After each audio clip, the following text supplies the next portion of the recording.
Kidnapped on my wedding day by the man who knew the truth. They say every bride dreams of being swept off her feet. I just never imagined it would be by a stranger with a gun. One moment, I was standing in white lace, waiting to say, I do. The next, Luca Devereaux crashed through my door and told me my fiancé had sold me. Not for love, for money. If you want to know how a stolen bride becomes something more dangerous than her captor ever expected, stay until the end. Drop a like and comment your city so I can see how far this story travels. The champagne had gone flat. Elena noticed it first, how the bubbles in her glass had stopped rising, how the golden liquid just sat there, lifeless. She stood alone in the bridal suite, staring at her reflection in the full-length mirror, and thought about how strange it was to focus on something so small when everything else felt so enormous. The dress was perfect. Ivory silk, hand-stitched lace, a train that pooled behind her like water. Her mother had cried when she tried it on. Her father had written the check without blinking, but her hands wouldn't stop shaking. You're being ridiculous, she whispered to herself. It's just nerves. Everyone got nervous before their wedding. That was normal. That was expected. What wasn't normal was the hollow feeling in her chest that had been growing for weeks. The sense that something was off, that the life she'd been building was constructed on sand. She picked up her phone. 3 missed calls from Marcus, her fiancé. She should call him back. He was probably pacing in his suite down the hall, straightening his tie for the 100th time, making sure everything was exactly right. Marcus liked things right. Controlled. Perfect. She set the phone down without returning the call. Outside, she could hear the murmur of guests arriving. 200 people, all dressed in their finest, all gathering to watch Elena Voss marry Marcus Hale. The merger, people called it, though they smiled when they said it, like it was a joke. Her father's real estate empire meeting Marcus's political connections. A power couple in the making. She took a sip of the flat champagne and grimaced. The door burst open. Elena spun around, expecting her maid of honor, maybe her mother with some last-minute adjustment to her veil. Instead, 3 men in dark suits filed in with the kind of precision that made her stomach drop. They weren't hotel staff. They moved like soldiers, and behind them, "Hello, Elena?" He was tall, maybe 6'2", with dark hair pushed back from a face that looked like it had forgotten how to smile years ago. Sharp jaw, darker eyes, expensive suit that somehow looked more dangerous than formal. He studied her with the kind of attention that made her skin prickle. "Who the hell are you?" She grabbed the nearest object, a hairbrush, and held it like a weapon. "Get out, now, or I'm calling security." "No, you're not." He stepped fully into the room and closed the door behind him. The lock clicked. "And you can put that down. I'm not here to hurt you. You just broke into my bridal suite with 3 armed men." "They're not armed." He glanced at his companions. "Show her." The men opened their jackets. No guns. No visible weapons at all, which somehow made it worse because it meant they didn't think they needed them. "My name is Luca Devereaux," the man said, moving closer. Elena backed up until she hit the mirror. "And I'm sorry to do this on your wedding day, but we're out of time." "Out of time for what? I don't even know you." "No, but your fiancé knows me very well." He reached into his jacket, slowly, deliberately, and pulled out a phone. He tapped the screen and held it out to her. "You should see this." Elena didn't take it. "I'm not looking at anything. I'm getting married in 20 minutes. "No," Luca said quietly. "You're not." Something in his tone made her pause. Not a threat, a fact, stated the way someone might tell you it was raining outside. Inevitable, already true. Against her better judgment, she looked at the phone. It was a bank statement.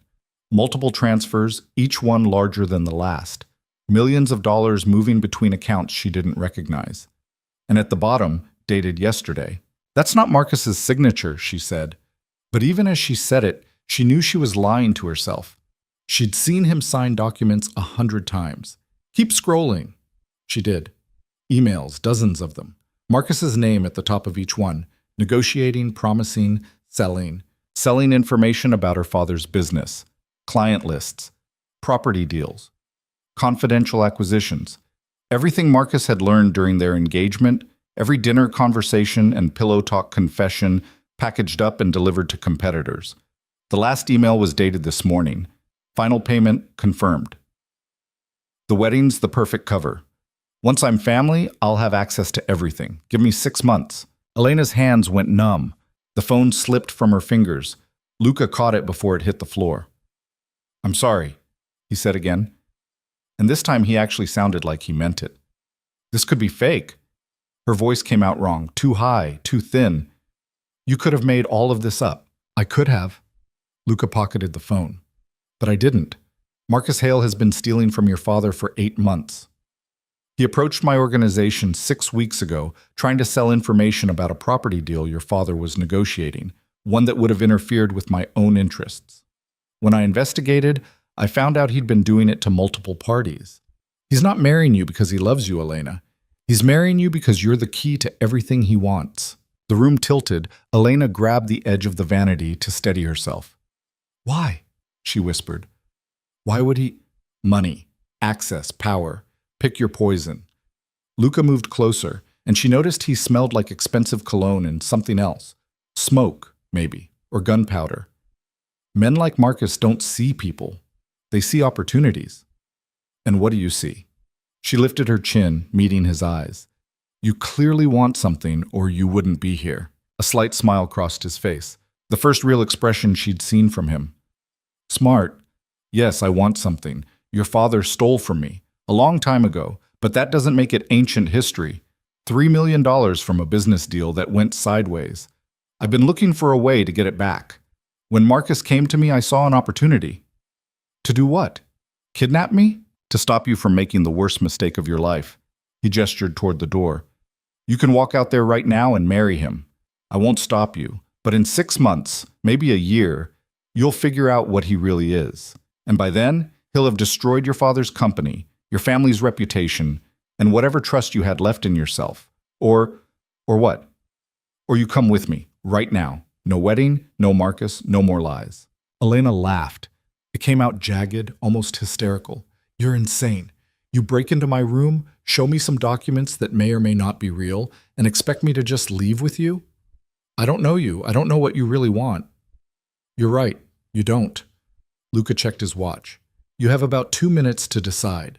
After that, Marcus is going to realize something's wrong, and this gets a lot more complicated. Complicated how? The kind where people get hurt. Elena's mind raced. This couldn't be real. It was her wedding day. She'd spent a year planning this. The dress, the flowers, the venue, the carefully curated guest list. Her whole life had been leading to this moment, the moment she became Mrs. Marcus Hale, the moment everything finally fell into place. Except nothing had been falling into place. Not for months. She thought about the way Marcus looked at her sometimes when he thought she wasn't paying attention, calculating, measuring, like she was a problem he was solving. The way he'd pushed for a prenup that gave him control over her inheritance if anything happened to her father. The way he always steered conversations away from himself, keeping everything vague and surface level. The way she'd felt, standing alone in this room, holding flat champagne and wondering why she felt like she was drowning. How do I know you're not worse than him? She asked. Luca held her gaze. You don't, but at least I'm telling you the truth. A knock at the door made them both freeze. Elena?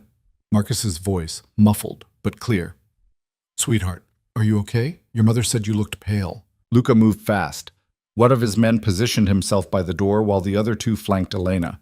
Luca himself stepped into her line of sight, blocking her view of everything else.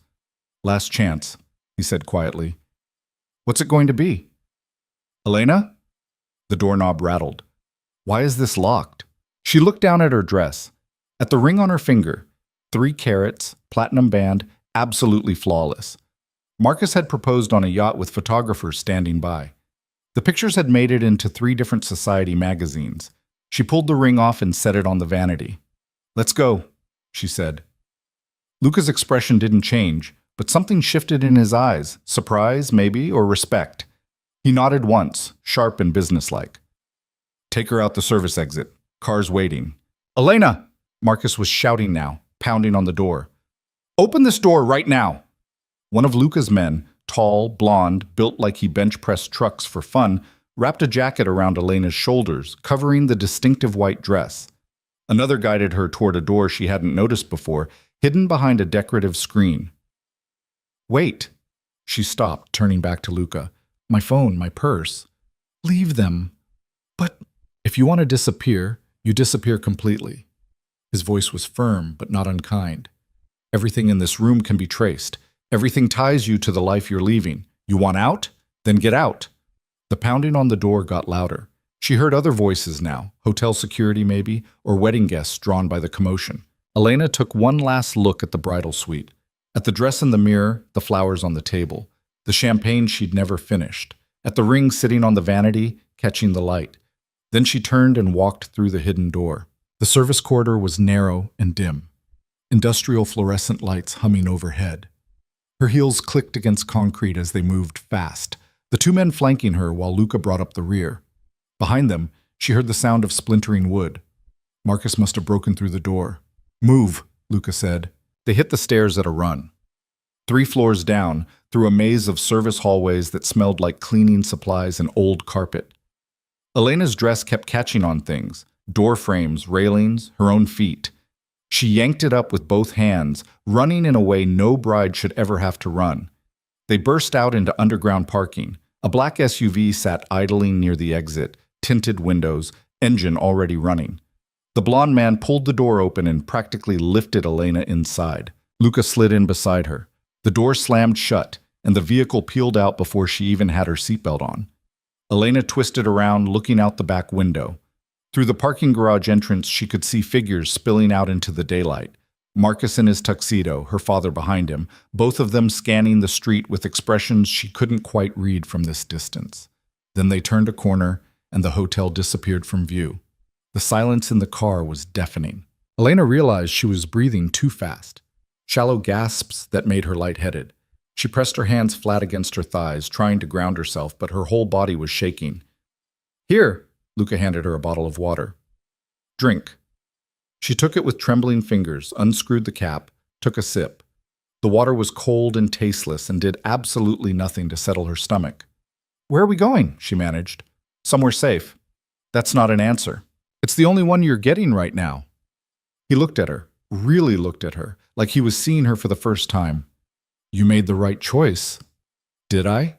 She laughed, and it came out bitter. I just ran out on my own wedding. I left my family, my friends, my entire life because a stranger showed me some documents and told me to trust him. How is that the right choice? Because staying would have destroyed you. His voice was matter of fact. Maybe not today. Maybe not tomorrow. But eventually Marcus would have taken everything you are and twisted it into something unrecognizable. I've seen it happen before. And how many weddings have you crashed exactly? Yours is the first. A ghost of a smile. You're special. Elena wanted to scream, or cry, or throw herself out of the moving vehicle and take her chances with the asphalt. Instead, she sat there in her wedding dress, riding through the city with 4 strange men, while her entire life imploded behind her. They drove for what felt like hours, but was probably only 30 minutes. Out of the city center through neighborhoods that got progressively quieter and more upscale, until they finally pulled up to a gate that looked like it belonged to a fortress. The gate swung open silently. They drove through. The estate beyond was massive, sprawling grounds, manicured gardens, a main house that looked more like a European manor than anything that belonged in this city. Everything about it screamed wealth, but the kind of wealth that didn't need to advertise, secure, private, impenetrable. Welcome to your new home, Luca said. Elena stared at him. My what? You can't go back to your old life, not yet. Maybe not ever, depending on how this plays out. He opened his door, stepping out into the driveway. Until we figure out what Marcus knows and who else is involved, you stay here. Under my protection. Protection. She didn't move from her seat. Is that what we're calling this? What would you call it? Kidnapping? You came willingly. Under duress. You had a choice. Luca leaned against the open door, studying her with those dark, unreadable eyes. You could have stayed, married him, spent the rest of your life pretending everything was fine while he bled your family dry. Instead, you chose to walk away. That takes guts. Or stupidity. Maybe both. He offered his hand. Come on, let's get you out of that dress. The way he said it, completely casual, no innuendo whatsoever, somehow made it worse. Elena ignored his hand and climbed out on her own, wobbling slightly as her heels hit gravel. She was still wearing the ridiculous crystal-studded shoes her mother had insisted on. They'd cost more than most people's rent. She wanted to throw them into the nearest fountain. The front door opened and a woman appeared, middle-aged, gray hair pulled back in a neat bun, wearing what looked like a housekeeper's uniform. Her expression was warm but not pitying, which Elena appreciated more than she'd expected. "This is Maria," Luca said. "She'll show you to your room, get you something more comfortable to wear." "Am I a prisoner here?" Elena asked. "You're a guest. Guests can leave whenever they want. Right now, leaving would get you killed." He said it so calmly that it took a moment for the words to register. "Marcus doesn't know where you are. I'd like to keep it that way until I understand what his endgame is. If you walk out that gate, you become a target, not just for him, for everyone he's been dealing with. You saw those emails. You know what he's been doing. That makes you a liability." Elena felt cold despite the warm afternoon sun. "You're saying if I try to leave, someone will kill me. I'm saying if you try to leave unprepared and unprotected, you won't make it a mile." Luca's expression softened slightly. "I know this isn't what you wanted. I know you're scared and angry and probably want to punch me in the face, but right now, this is the safest place for you. So let Maria show you to your room, take a shower, change clothes, process everything that just happened. And when you're ready, we'll talk about what comes next." She wanted to argue, wanted to demand he take her back, let her go, anything but trap her in this beautiful prison. But her body was starting to shut down, adrenaline crash hitting hard, exhaustion pulling at her limbs. "Fine," she said. "But this isn't over." "I didn't think it would be." Luca nodded to Maria, who approached with the kind of gentle professionalism that made Elena want to cry. "Get some rest. We'll figure this out." He walked away before she could respond, disappearing into the house with his men following like shadows. Maria touched her elbow lightly. "Come, dear. Let's get you settled." Elena let herself be led inside. The room they gave her was bigger than her entire apartment had been before she moved in with Marcus.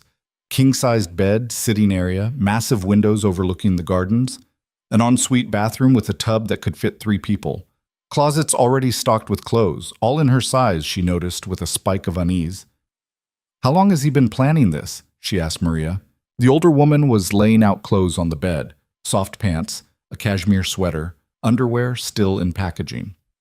"Mr. Devereaux is very thorough." "That's not an answer." "No, it's not." Maria smiled slightly. "The bathroom is through there. Take your time. I'll have food sent up when you're ready." She left before Elena could ask anything else. Alone, finally, Elena sank onto the edge of the bed and stared at her hands. They'd stopped shaking, at least. Small mercies. Her mind kept circling back to the same moment, standing in the bridal suite, ring in hand, making the choice to run. Had it been the right choice? Or had she just traded one cage for another? The dress felt like it was suffocating her. She stood up, reaching behind her back for the zipper. It stuck halfway down. Of course it did. These things were designed to be put on with help, taken off with help, because brides weren't supposed to be alone. She struggled with it for a minute before giving up and just pulling the whole thing over her head, designer silk and custom lace and all. It caught on her hair, her elbows, everything, but she yanked it free and dropped it on the floor. Standing there in just her undergarments, staring at the crumpled white dress, Elena finally let herself cry.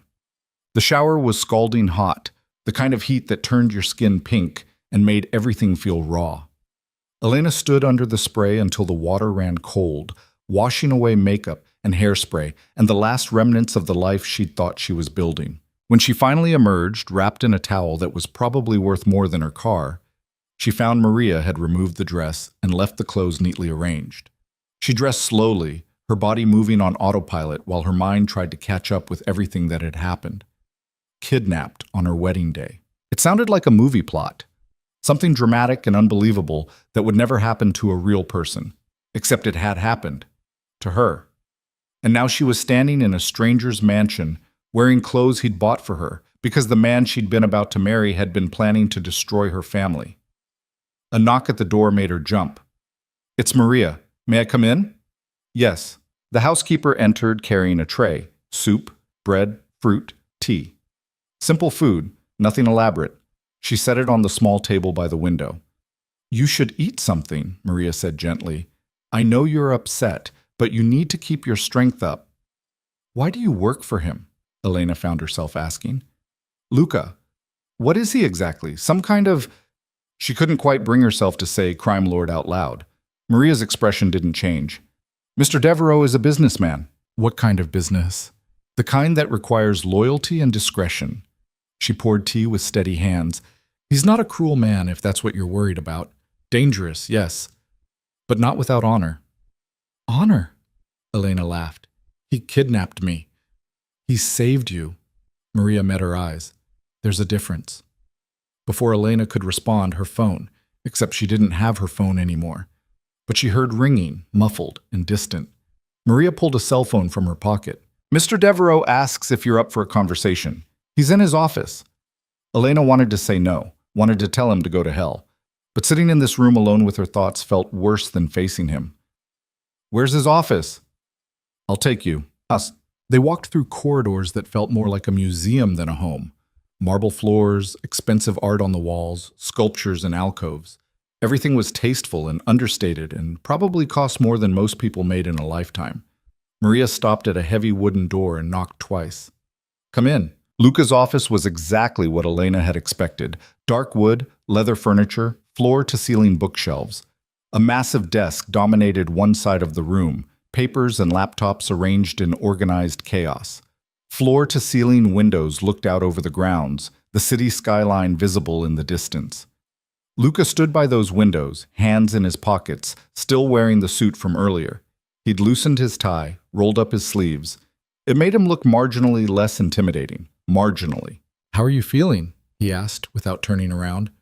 How do you think? Elena closed the door behind her. I just ran out on my wedding. My family probably thinks I've been murdered. My fiancé, ex-fiancé, is probably trying to spin this into some kind of publicity opportunity. And I'm trapped in a mansion with the man who orchestrated all of it. So, living the dream. He turned to face her, and she saw something unexpected in his expression. Regret, maybe, or guilt. I'm sorry it had to happen this way. But not sorry it happened. No. He moved to his desk, opened a drawer, pulled out a folder. Your father's been calling Marcus non-stop. Marcus has been calling everyone he knows. The story they're telling is that you had a breakdown, cold feet, bride hysteria, pick your misogynistic explanation. They're saying you ran off alone, that you're confused and need help. And what's the truth? That Marcus knows exactly where you are. Or at least he knows who took you. Luca opened the folder, spreading photographs across the desk. My men spotted his people doing surveillance about an hour ago, 2 blocks from here. They're watching the estate. Elena's stomach dropped. So they know I'm here. They know you're with me. They don't know why, and they don't know what you know. That's the leverage we have. What do you mean, leverage? Luca tapped one of the photos, a grainy shot of a man in a dark car, telephoto lens visible through the windshield. Marcus is scared. He put a lot of effort into getting close to your family, gaining your father's trust. If you talk, if you tell your father what Marcus was really doing, the whole thing falls apart. So right now he's trying to figure out his next move. Which is what? Depends on how desperate he is. Luca's voice was grim. Best case, he tries to discredit you. Make it look like I manipulated you, that anything you say can't be trusted. Worst case, he tries to kill me. Yes. The word hung in the air between them.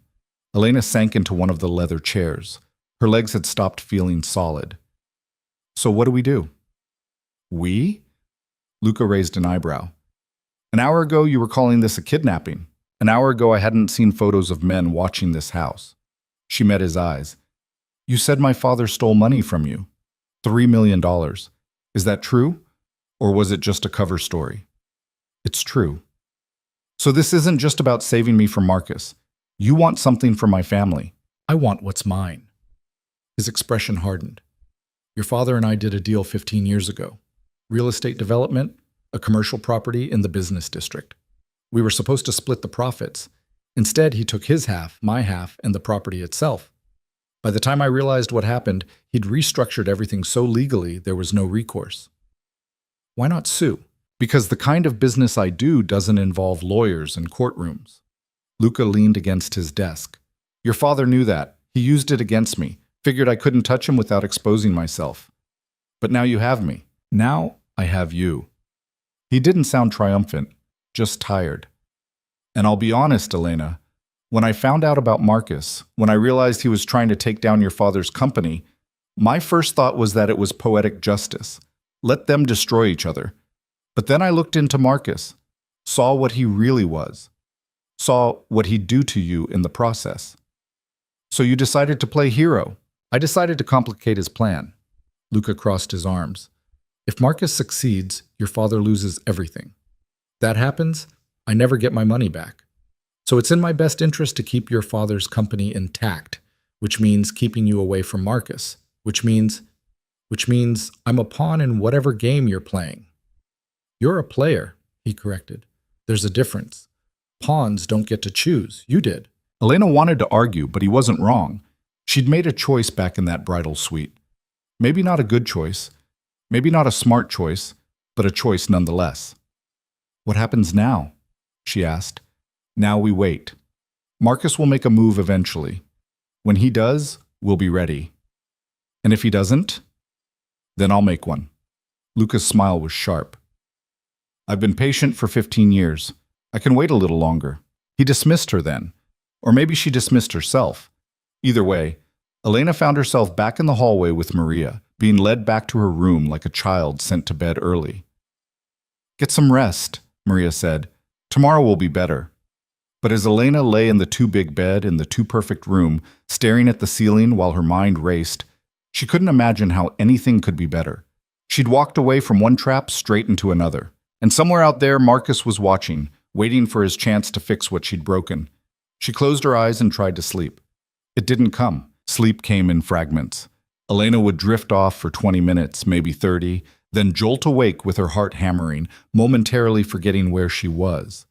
Then she'd remember the wedding that never happened, the documents, Luca's dark eyes watching her make an impossible choice, and the panic would settle back into her chest like a stone. By the time gray light started filtering through the windows, she'd given up entirely. She lay there watching the shadows change shape across the ceiling, trying to figure out what the hell she was supposed to do next. The knock came at 7. Yes? Her voice came out rough. Maria opened the door carrying another tray, coffee this time, and something that smelled like fresh bread. Mr. Devereaux would like you to join him for breakfast, if you're feeling up to it. And if I'm not, then I bring breakfast here. Maria set the tray on the bedside table. But he thinks you might prefer getting out of this room. She wasn't wrong. The walls had started feeling smaller somewhere around 3 in the morning. Elena sat up, running her hands through tangled hair. Give me 10 minutes. Maria nodded and left. Elena forced herself out of bed, splashed cold water on her face, pulled on the clothes from yesterday since they were the only ones that didn't feel like they belonged to someone else. When she looked in the mirror, she barely recognized herself. No makeup, hair a mess, eyes shadowed from lack of sleep. She looked like someone who'd survived something. Maybe that was accurate. She found Luca in what Maria called the breakfast room, though it was bigger than most people's living rooms. Floor-to-ceiling windows overlooked the gardens, morning sun turning everything gold. He sat at one end of a long table, laptop open, phone to his ear, speaking rapid Italian to someone who sounded irritated. He saw her and held up one finger. Wait. She hovered in the doorway, feeling awkward and out of place, until he finally ended the call. Sit, please. He gestured to the chair across from him. Coffee? I can pour my own coffee. I know you can, but he poured it anyway, sliding the cup across the polished wood. Sleep well? No. Honest, I appreciate that. He closed his laptop, giving her his full attention. How are you really doing? Elena wrapped both hands around the coffee cup, letting the heat ground her. I don't know. I keep waiting to wake up and realize this was all some kind of stress dream, that I'm still in the hotel and Marcus is still waiting for me, and none of this actually happened. Would that be better? I don't know. She took a sip. The coffee was perfect, strong, not too bitter, exactly how she liked it, which meant he'd been paying attention. At least then I'd know what I was dealing with. You know what you're dealing with now. You just don't want to accept it. Can you blame me? No. Luca leaned back in his chair. For what it's worth, running was brave. Stupid maybe, but brave. Thanks, I think. A woman appeared from the kitchen carrying plates, eggs, toast, fruit, bacon. She set everything down efficiently and disappeared again without a word. Elena realized the entire house seemed to operate like that, people moving through it like ghosts, anticipating needs before they were spoken. How many people work here? She asked. Enough. Luca started eating. Security, household staff, my personal team. Everyone's vetted, everyone's loyal. Loyal because you pay them, or loyal because they're scared of you? Both. He didn't look offended by the question. Fear and money are good motivators, but so is respect. I don't ask my people to do anything I wouldn't do myself. Elena picked at her eggs. She wasn't hungry, but her body needed fuel whether she wanted it or not. What happens today? Today, you learn the house, the grounds, where you can go, where you can't, the security protocols. He caught her expression. I know it sounds like prison rules, but if something happens, if Marcus makes a move, or if there's a breach, you need to know how to stay safe. A breach? She set down her fork. You're talking about people trying to break in here. I'm talking about being prepared for anything. That's not reassuring. It's not supposed to be. It's supposed to be realistic. Luca's expression was steady, unflinching. You're in danger, Elena. Real danger. I can keep you safe, but only if you work with me. That means following rules, trusting my judgment, not doing anything stupid. Like running away? Exactly like running away. She wanted to argue, but the part of her brain still functioning on logic knew he was right. She'd seen the photos of Marcus's people watching the estate. She'd read the emails showing what her ex-fiancé was capable of. Running blind would just get her killed. Fine, she said. Show me. They spent the next 2 hours walking the grounds. Luca pointed out security cameras hidden in trees and eaves, motion sensors disguised as garden lights, the high wall that surrounded the entire property topped with something he called passive deterrence, which Elena suspected meant broken glass or worse. There were checkpoints at every entrance, guards she didn't see but Luca assured her were there, protocols for everything from fire to armed assault. You're expecting a war, she said as they walked past what looked like a normal gardening shed, but apparently housed enough emergency supplies to last a month. I'm expecting to win one if it comes to that. He stopped at the edge of the garden where the manicured lawn gave way to dense trees. Beyond this point, you don't go alone. Ever. The perimeter sensors will catch you, and my security team will assume you're trying to run. It won't end well. So I'm a prisoner. You're protected. His tone sharpened. There's a difference. Prisoners don't get run of the house. Prisoners don't get access to communication. Prisoners don't get treated like guests.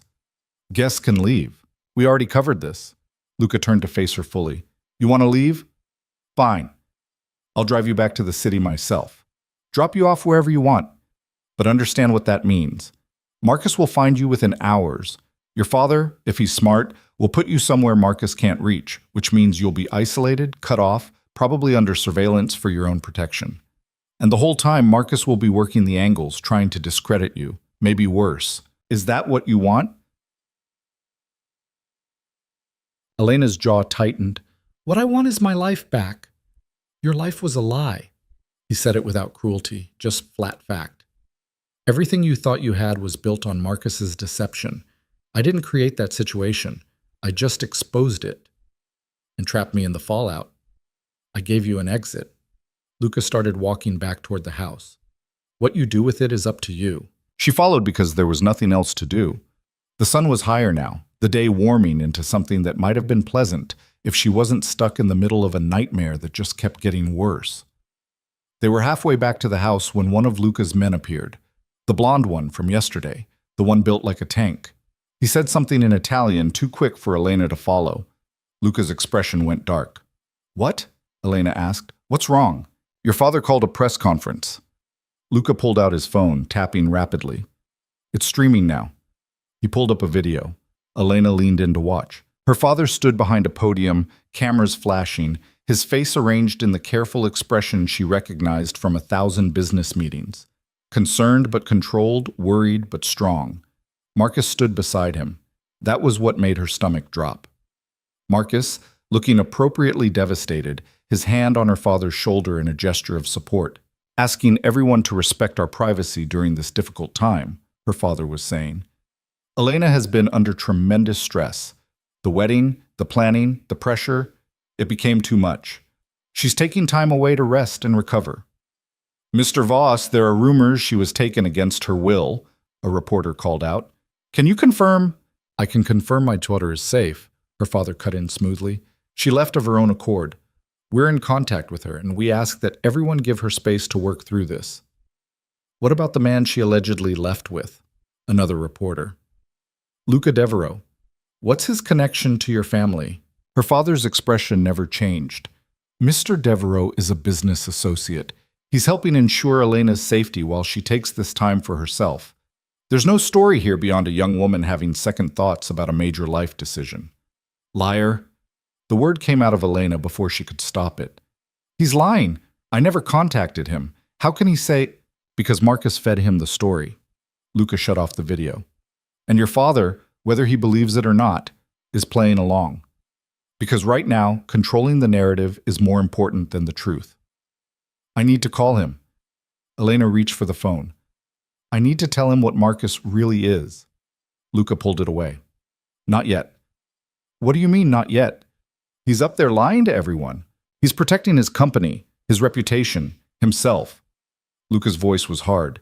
If you call him now, panicked and angry, he'll assume you've been compromised, that I've gotten to you. Marcus will use that. He'll say I'm manipulating you, that anything you claim can't be trusted.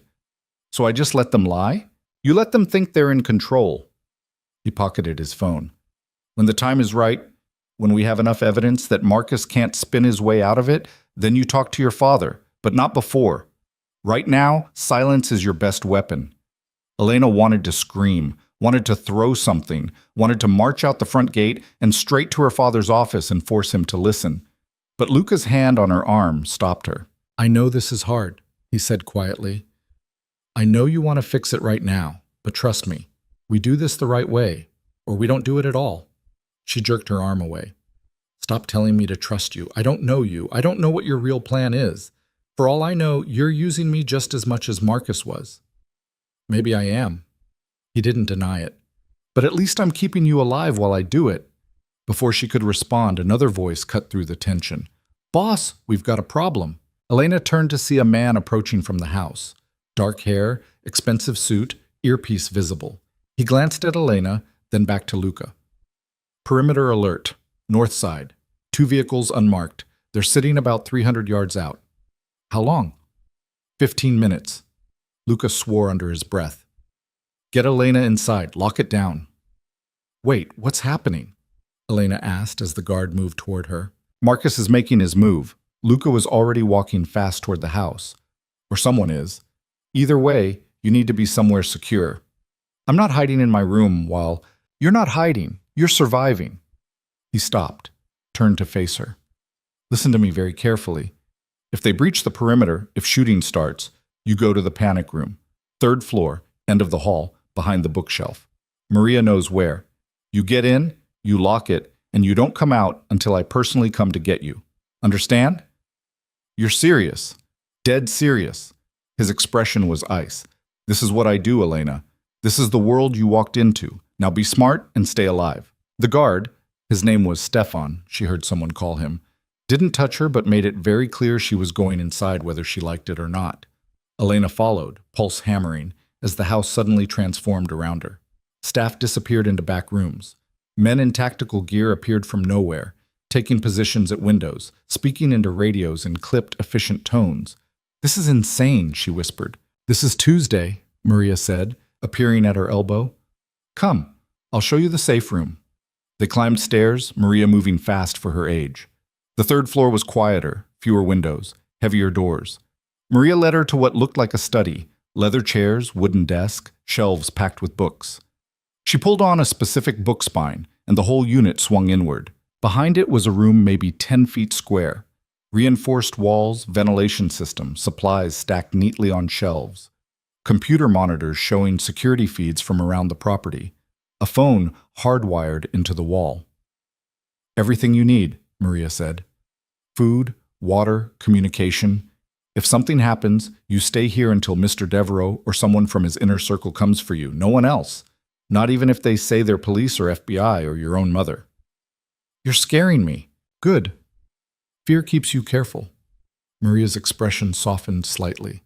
He won't let anything happen to you. But he needs to know you're safe so he can do his job.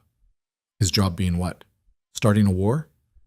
Ending one before it starts. Maria left her there with instructions to close the door if she heard anything concerning. Elena stood in the doorway, staring at the security monitors.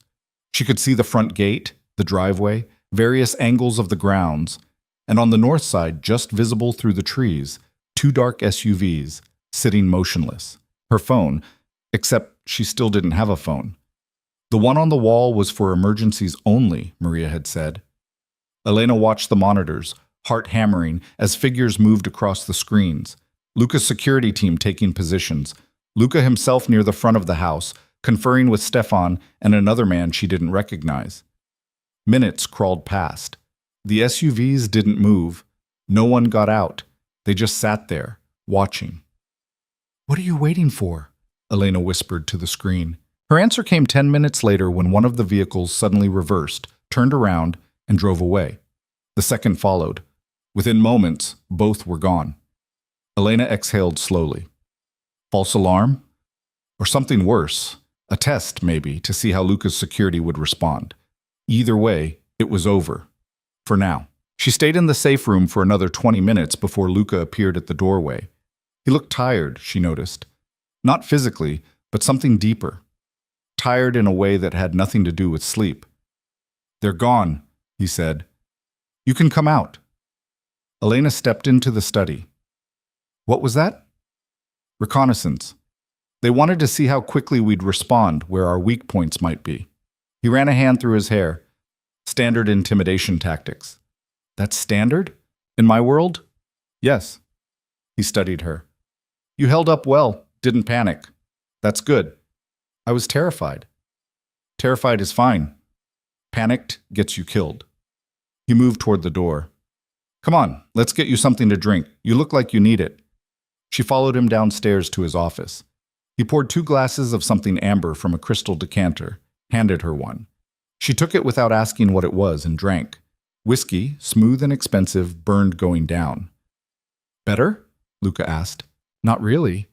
But she took another sip anyway. Is this what my life is now? Hiding in safe rooms while men with guns circle the house? Only until we neutralize Marcus. And how do we do that? By giving him enough rope to hang himself. Luca settled into his desk chair. He's getting desperate. That press conference was damage control, but it won't hold. Too many people know something's wrong. His business partners, your father's competitors, people I've been quietly talking to. Marcus built his whole plan on secrecy. Once that's gone, he's got nothing. So we wait for him to implode. We help him along. Luca pulled up something on his laptop, turned the screen toward her. These are Marcus's financial records, or what I've been able to access so far. See anything interesting? Elena leaned in, scanning the numbers. It took her a moment to see it. Regular payments from an offshore account she didn't recognize. Large sums, always on the 15th of each month. Who's paying him? She asked. That's what we need to find out. Luca pulled the laptop back. My guess? Someone bigger than your father. Someone who saw Marcus as a useful asset and decided to invest. If we can trace that money, we find out who's really pulling the strings. And then? And then we burn it all down. The way he said it, calm, matter of fact, like he was discussing the weather, sent a chill down Elena's spine. This wasn't just about getting revenge on Marcus. This was bigger, deeper, and she was sitting right in the middle of it. I want to help, she heard herself say. Luca raised an eyebrow. Help how? I don't know, but sitting around waiting for something to happen is driving me crazy. There has to be something I can do. He considered her for a long moment. You know your father's business, his contacts, his patterns, who he trusts. That information is valuable. You want me to spy on my own father. I want you to help me understand who might have approached Marcus first. Your father didn't build his empire alone. He had partners, competitors, people who lost money when he won. Any of them might have seen Marcus as a way to get back at him. Elena's hands tightened around her glass. And if I help you, if I give you names, connections, everything I know about my father's business, what do you get out of it? Besides my money back? Luca's smile was thin. Peace of mind. Your father has been a thorn in my side for 15 years. If Marcus takes him down, that problem goes away. But it also means chaos, businesses collapsing, people losing jobs, your family destroyed. I don't need that kind of attention. Better to control the situation. Expose Marcus, get what I'm owed, and let your father keep his empire. Everyone wins. Except Marcus. Except Marcus. Elena drained the rest of her whiskey. What if my father was involved? In whatever Marcus was planning? What if he knew? Did he? I don't know. She set the glass down harder than necessary. I don't know anything anymore. 2 days ago, I thought I was marrying a man I loved. I thought my life made sense. Now I'm drinking whiskey with a crime lord while my ex-fiancé tries to figure out how to kill me. Nothing about this feels real. It's real. Luca stood, moved around the desk. And you're handling it better than most people would. That takes strength. Or stupidity. We've established it's probably both. He almost smiled. Look, I know this isn't the life you wanted. I know you're angry and scared and trying to figure out who to trust. But you're still here. You're still fighting. That counts for something. Elena met his eyes. Up close, she could see details she'd missed before. A small scar above his left eyebrow, faint lines around his eyes that suggested he smiled more than his current expression indicated, a weariness that went bone deep. Why did you really take me? She asked quietly. The truth. Not the story about protecting me or using me for leverage. Why? Luca was silent for a moment.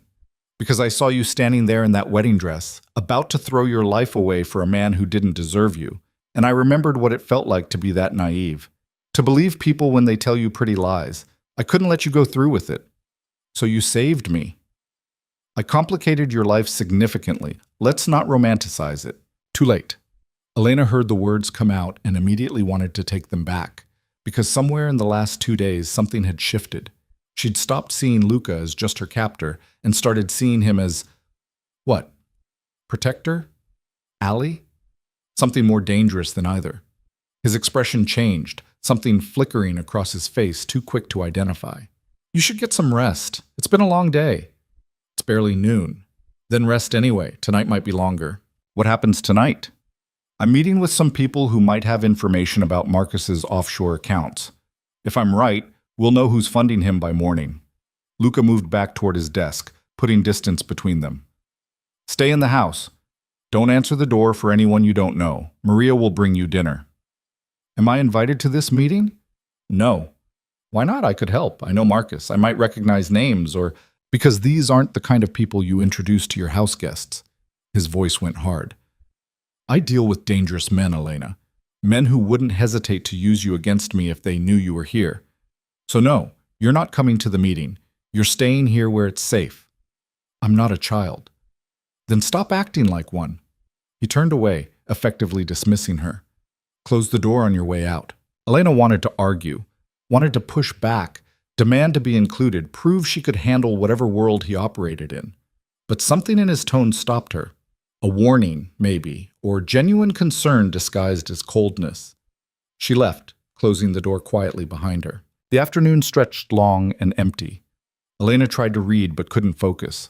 Tried to sleep but her mind wouldn't shut off. She kept thinking about the press conference, about Marcus standing next to her father like they were allies, about the lies being broadcast while she sat trapped in this beautiful cage. Around 5, Maria brought dinner. Pasta, salad, bread that smelled incredible. Elena picked at it, appetite gone. She could hear movement in the house, voices speaking Italian, the sound of cars coming and going. Luca's meeting, she realized, happening right here while she sat upstairs like some kind of princess in a tower. She hated it. By 9, she'd given up on pretending to relax. She changed into workout clothes she found in the closet, everything in her size, everything perfectly chosen, and went looking for a gym. If she couldn't help with the investigation, at least she could burn off the nervous energy eating her alive. She found the gym on the ground floor, tucked behind the library. State-of-the-art equipment, mirrors on every wall, windows overlooking the gardens. And in the middle of it all, you should be resting, Luca said, without turning around. He was at a punching bag, bare-fisted, his white shirt soaked with sweat. Each hit landed with controlled violence, the bag swinging wildly. "Couldn't sleep," Elena said. "How'd your meeting go?"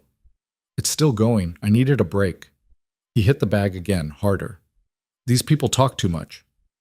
"Find anything useful?" "Maybe." He finally stopped, breathing hard, turning to face her. "There's a name that keeps coming up. Richard Castellano. He's my father's former partner." Elena's stomach dropped. "They split 10 years ago. It was ugly. Lawsuits, accusations. My father won, but barely." "And what happened to Castellano?" "Last I heard, he moved to Europe. Started over." She moved closer. "You think he's behind this? Behind Marcus?" "I think he's connected somehow. The money Marcus is receiving traces back to a shell company in Luxembourg. Castellano has ties there."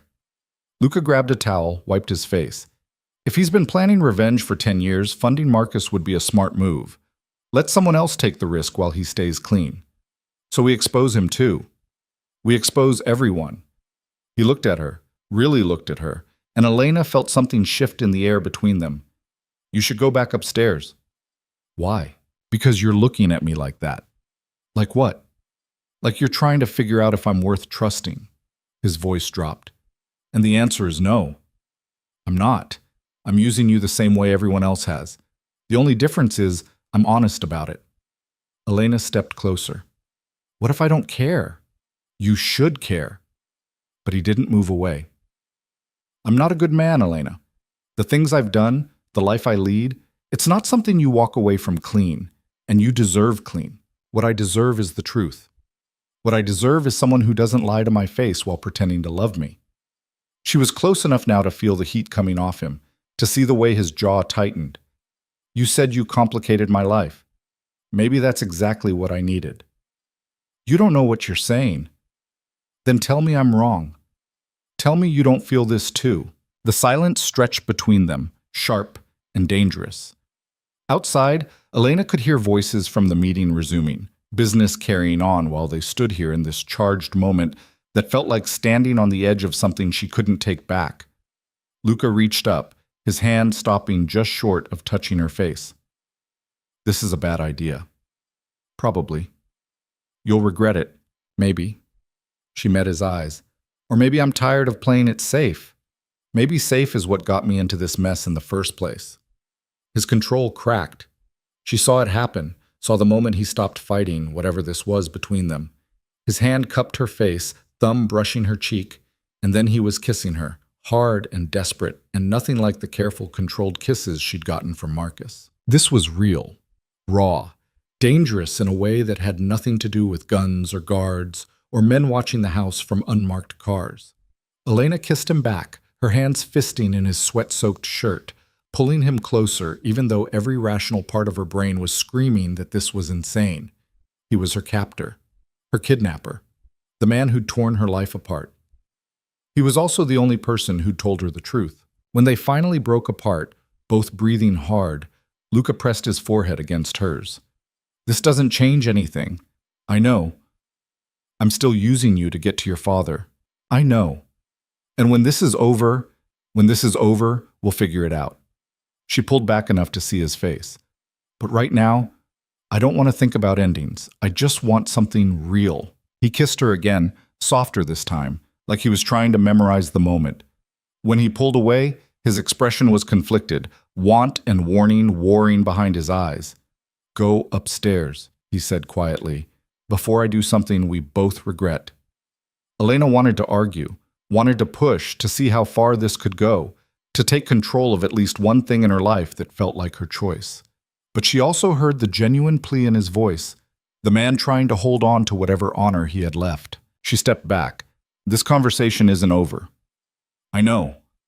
He picked up his towel, turned back to the punching bag. "It never is." Elena left him there, pulse still racing, lips still tingling from a kiss that felt like jumping off a cliff and discovering she could fly. Or maybe discovering she was falling. Either way, there was no going back. She made it halfway up the stairs before her legs started shaking. Elena gripped the banister, forcing herself to breathe, trying to process what had just happened. The kiss. The way her entire body had responded to him, like she'd been waiting for it without knowing. The fact that she'd walked away when every nerve ending was screaming at her to stay. Stupid, she whispered. So stupid. But she couldn't make herself regret it. Her room felt suffocating. Elena paced, too wired to sit, too restless to pretend this was normal. She could still feel his hands on her face, still taste him, still hear the rough edge in his voice when he told her to leave. Like it had cost him something to let her go. She pressed her palms against her eyes. 2 days ago, she'd been about to marry Marcus. 2 days. And now she was kissing the man who'd kidnapped her, helping him investigate her father, living in a world where armed guards and security protocols were just part of Tuesday. Her phone? Except she still didn't have her phone. The landline in the room was for emergencies only. No contact with the outside world. No way to call her mother, her friends, anyone who might tell her whether she was losing her mind or finally seeing clearly. A knock interrupted her spiral. "It's Maria." Elena opened the door.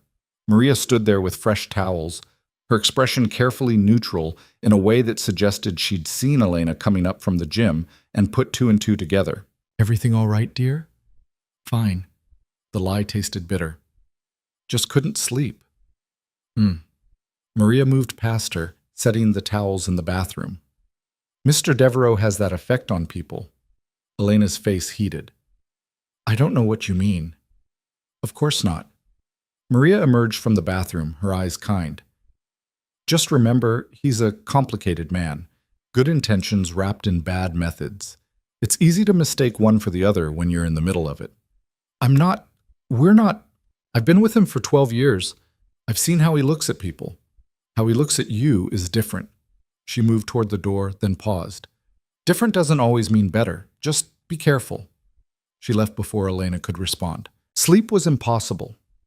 Elena lay in bed, staring at the ceiling, replaying everything. The kiss, Maria's warning, Luca's voice saying "I'm not a good man" like it was a confession and a promise wrapped together. Around 2 a.m, she gave up and went to the window. The grounds were quiet, security lights casting long shadows. Somewhere out there, Marcus was planning his next move. And somewhere in this house, Luca was probably still awake, still working, still carrying whatever weight he'd been carrying for 15 years. She wondered if he ever got tired, if he ever wanted to just walk away from all of it. Morning came gray and cold, rain pattering against the windows. Elena dragged herself out of bed, showered, dressed in jeans and a sweater that felt too soft, too expensive. When she made it downstairs, she found Luca already in the breakfast room, looking like he hadn't slept either. Dark circles under his eyes, jaw tight, coffee cup gripped like a lifeline. "Morning?" she said carefully. He looked up. "Morning?" The silence stretched awkward and loaded. Elena poured coffee, sat down across from him, tried to figure out what you were supposed to say to someone after kissing them in a gym at midnight. "About last night," she started. "Was a mistake," Luca finished. "I shouldn't have." "Don't." Elena set down her cup. "Don't apologize. Don't act like it didn't mean anything. I'm tired of people lying to me about what they want. What I want isn't relevant. Then what is? Keeping you alive, figuring out who's pulling Marcus's strings. Getting what I'm owed." He pushed a folder across the table. Castellano confirmed. "He's been funding Marcus for 8 months. Same timeline as when Marcus started stealing from your father." Elena opened the folder. Bank statements, wire transfers, email chains between Marcus and someone using the alias RC. The pieces coming together into a picture she didn't want to see. So Marcus was a hired gun from the start. Looks that way. Castellano wanted revenge but didn't want to get his hands dirty. Marcus needed money and access. Match made in hell. Luca drained his coffee. The question is what they were planning to do once they had everything. Bankrupting your father is one thing, but some of these emails suggest they wanted more. Elena scanned the pages. One email caught her eye, dated 3 weeks before the wedding. Marcus to RC. "Once we're married, I'll have legal access to the family trust. The old man's been hiding something there for years. Once I find it, we split it 60-40. "Family trust," she whispered. "What family trust?" Luca leaned forward. "You didn't know about it?" "No, my father never—" She stopped, mind racing. "Wait, My mother mentioned something once, years ago. She was drunk, angry about something my father had done. She said he had money hidden away that not even she could touch. I thought she was just venting. Venting or telling the truth. Luca pulled the folder back. If there's a trust, it's buried deep, nothing in the public records. But if Marcus thought he could access it through marriage, then that's why he proposed. Not for my father's company, for whatever's in that trust. Elena's hands clenched. He played me for a year, an entire year of dates and flowers and I love yous, all to get to money I didn't even know existed. Money your father clearly wanted kept secret. Luca's expression was grim, which raises the question, where did it come from? Elena thought about her father. Brilliant, ruthless, always 3 moves ahead in business. A man who'd built an empire from almost nothing, who'd crushed competitors and made deals that other people said were impossible. She'd always admired his strength, never questioned where that strength came from. You think he stole it? I think he's been hiding it for a reason. Luca stood. And I think we need to find out what that reason is before Marcus does. How? I don't have access to my father's files. I barely saw his office. He kept business separate from family. But you know people who work for him, his assistant, his lawyers, people who might talk if the right person asked the right questions. Luca moved around the table. You said you wanted to help. This is how. Elena's stomach twisted. You want me to call them, pretend everything's fine, pump them for information. I want you to find out what your father's hiding before Marcus finds it first.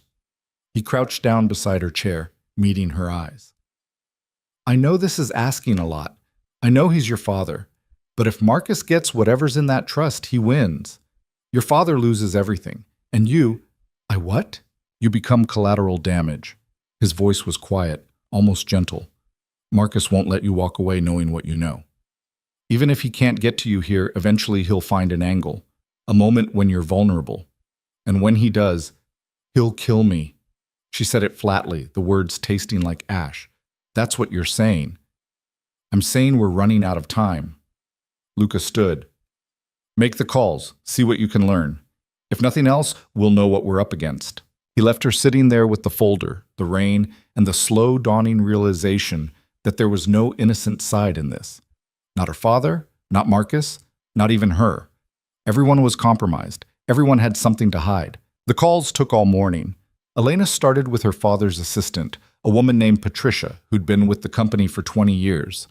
She kept her voice steady, played the part of the stressed bride having second thoughts, asked casual questions about her father's mood, whether he seemed worried about anything. Patricia was sympathetic but careful. Your father's been under a lot of pressure lately, some business deals that aren't going well. But he doesn't confide in me about the details, honey. You know how he is. Dead end. Next was Michael Chen, one of her father's oldest friends and his primary attorney. Michael had known Elena since she was a child, had always treated her like a favorite niece. When she called, his relief was audible. Elena, thank God. Your father's been worried sick. Where are you? I'm safe. I just needed some space. She hated how easily the lies came. Michael, can I ask you something? It's about the family trust. Silence. Then, what trust? Don't. Please. I know it exists. I know my father set it up years ago. I just need to know what's in it. I can't discuss your father's private financial arrangements. Even with me, especially with you. His tone shifted, became more formal. Elena, whatever you think you know, whatever someone told you, drop it. Some things are better left alone. That's not an answer. It's the only answer you're getting. He hung up. Elena stared at the phone. Michael never hung up on her, never spoke to her like she was a threat instead of family, which meant whatever was in that trust scared him enough to break a lifetime of kindness. She tried 3 more calls. Her father's accountant, a business partner, a family friend who'd known her parents since before she was born. Each one gave her variations of the same response. Drop it, forget about it. Some things aren't your concern. By the time she found Luca in his office, her hands were shaking with frustration. They all know something, she said without preamble, and they're all terrified to talk about it. Luca looked up from his laptop. Terrified of what? Your father? Maybe. Or terrified of what happens if the truth comes out. She sank into the chair across from him. Michael practically threatened me, told me to let it go.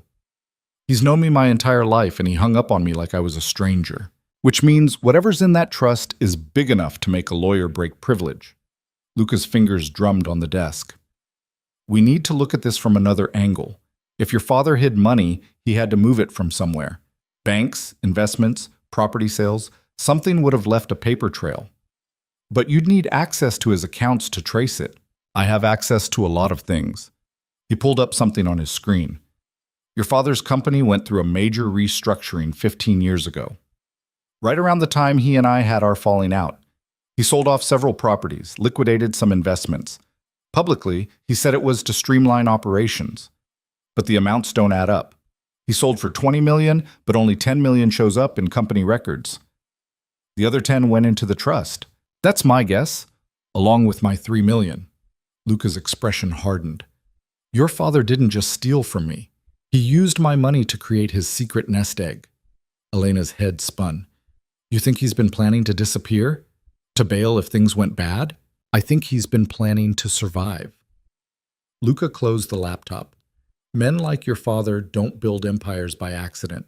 They build them by being ruthless and paranoid. Having an escape fund makes sense. What doesn't make sense is why Marcus wants it so badly. Because $10 million is a lot of money? For a guy like Marcus, it's not enough. Not for the risk he's taking. Luca stood, started pacing. No, there's something else. Something about that trust that we're missing. A knock at the door interrupted them. Stefan stepped in, his expression tight. Boss, we've got movement. Marcus is at the front gate. Elena's blood went cold. What? He showed up 5 minutes ago, alone. Says he wants to talk. Stefan looked at her. Says he'll leave peacefully if you just come out and tell him yourself that you're staying. It's a trap, Luca said immediately. He's trying to get visual confirmation she's here. Probably has people positioned to grab her the second she shows her face. So what do we do? Elena asked. Luca's jaw set.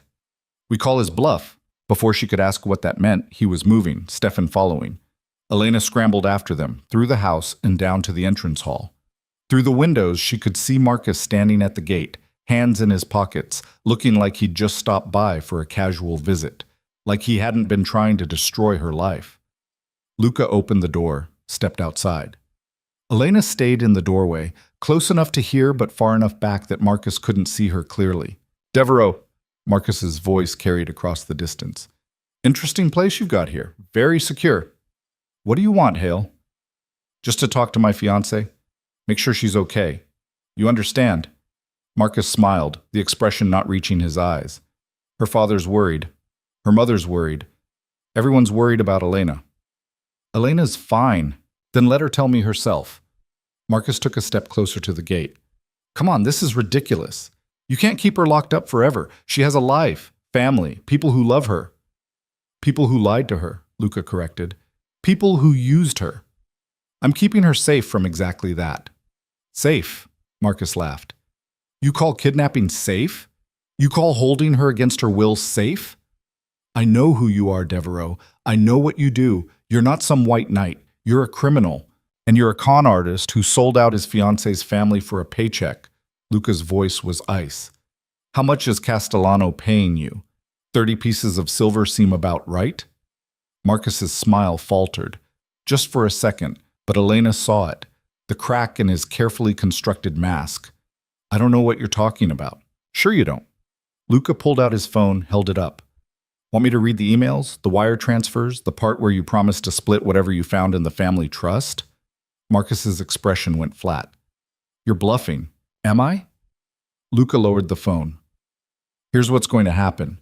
You're going to get back in your car. You're going to drive away. And you're going to tell whoever sent you that Elena's not coming out. Not today, not tomorrow, not until we're done cleaning up the mess you made. She'll leave eventually, and when she does, I'll be right there with her. Luca took a step forward, his presence radiating threat even from a distance. You want to try something? Try it. But understand that the second you make a move, everything I have on you goes to the FBI, the SEC, and every news outlet in the city. Your reputation, your freedom, your life. All of it ends. You can't protect her forever. Watch me. They stared at each other across the gate, two men who understood violence in a way Elena never wanted to. Finally, Marcus stepped back. "This isn't over." "It never is." Luca waited until Marcus got in his car and drove away before turning back to the house. He found Elena standing in the doorway, her face pale. "He's not going to stop," she said quietly. "No, he's not." Luca moved past her into the house. "But neither am I." Elena followed him back to the office. Her mind was racing, trying to process what had just happened. Marcus had come here, to the house, bold as anything, like he had every right. "He's escalating," she said, "which means he's desperate." Luca pulled up the emails again, staring at the screen. The wedding was supposed to be his endgame. Once you were married, he'd have legal access to everything. Now that's gone, and he's improvising. Improvisation leads to mistakes. Or violence. Or that. He didn't try to sugarcoat it. "Elena, I need to ask you something, and I need you to really think about the answer." "Okay." "If you could go back to before the wedding, before any of this, would you change it? Would you marry him if it meant your life stayed simple?" She thought about it, really thought about it. About the version of herself who'd stood in that bridal suite with flat champagne and shaking hands, knowing something was wrong but unable to name it. About the life she'd thought she wanted, safe, predictable, approved by everyone who mattered. "No," she said finally, "because that life was a lie. And I'd rather live in a complicated truth than a comfortable fiction." Something shifted in Luca's expression. "Even if the truth is dangerous?" "Especially then." She moved closer. "You asked me last night what I wanted. This is what I want. I want to know who my father really is. What Marcus was really after. Why everyone's so terrified of that trust. I want the truth, even if it destroys everything. Careful what you wish for." "I'm done being careful." Elena reached across the desk, took his hand. "Careful is what got me engaged to a con artist. Careful is what kept me blind for a year. Maybe it's time I tried reckless instead." Luca's fingers tightened around hers. "Reckless gets you killed. Or free. Guess we'll find out which." He pulled her around the desk, into his arms, kissing her like he'd been holding back, and finally couldn't anymore. Elena melted into it, into him, into this thing between them that was probably a disaster in the making, but felt more real than anything she'd had before. When they broke apart, both breathing hard, Luca pressed his forehead to hers. "This is a bad idea." "You keep saying that." "Because it keeps being true." But he didn't let go. "I'm not good for you, Elena. Everything I touch turns complicated. Maybe I need complicated. You need safe. I need real." She pulled back enough to see his face. "And this, whatever this is, feels real. So stop trying to protect me from it." He studied her for a long moment, something vulnerable flickering behind his eyes. Then he kissed her again, slower this time, like he was memorizing the moment. When he pulled away, his voice was rough. "Stay with me tonight." It wasn't a question, not quite, but close enough that Elena knew she could say no and he'd respect it, could walk away and keep whatever boundaries they'd been pretending to maintain. "Okay," she said instead. His room was on the opposite end of the house from hers, twice the size and somehow more lived in. Books stacked on surfaces, a jacket thrown over a chair, the faint smell of his cologne mixed with coffee, and something Elena couldn't identify. Human, she realized. The room felt human in a way the rest of the house didn't. "Second thoughts?" Luca asked, closing the door behind them. "More like 100 thoughts." But Elena didn't move toward the door. "This is insane, right? 2 days ago you kidnapped me. Now I'm in your bedroom. That's not normal." "Nothing about this situation is normal." He moved closer, hands settling on her waist. "But I meant what I said. I won't force you into anything. You want to leave? The door's right there." Elena looked at the door, then back at him. "What if I don't want to leave?" "Then stay." She stayed. They moved together, slow and deliberate, shedding clothes and barriers and all the reasons this was a terrible idea. Luca's hands were careful, his touch reverent in a way that surprised her, like she was something precious instead of a pawn in his game. "Tell me to stop," he whispered against her neck. "Don't stop." So he didn't. Later, lying tangled in sheets with moonlight streaming through the windows, Elena traced the scars on his chest. Knife wound, bullet graze, something that looked like a burn. A map of violence written on skin. "Do they hurt?" she asked. "Not anymore." His fingers trailed down her spine. "Most days I forget they're there." "How did you get them?" "Which ones?" "All of them." He was quiet for a moment. "The life I lead comes with consequences. People I've crossed, deals that went bad, times when I wasn't fast enough or smart enough." He caught her hand, pressed it flat against the bullet graze. "This one was 5 years ago. Business rival thought he could take over my territory. He was wrong, but he got close." "And the burn?" "Explosion. Warehouse fire. Someone thought they could destroy my records and me at the same time." His lips quirked. "Obviously they failed." Elena shivered. "Don't you ever want to just walk away? Do something normal?" "Normal is subjective. This is normal for me." He pulled her closer.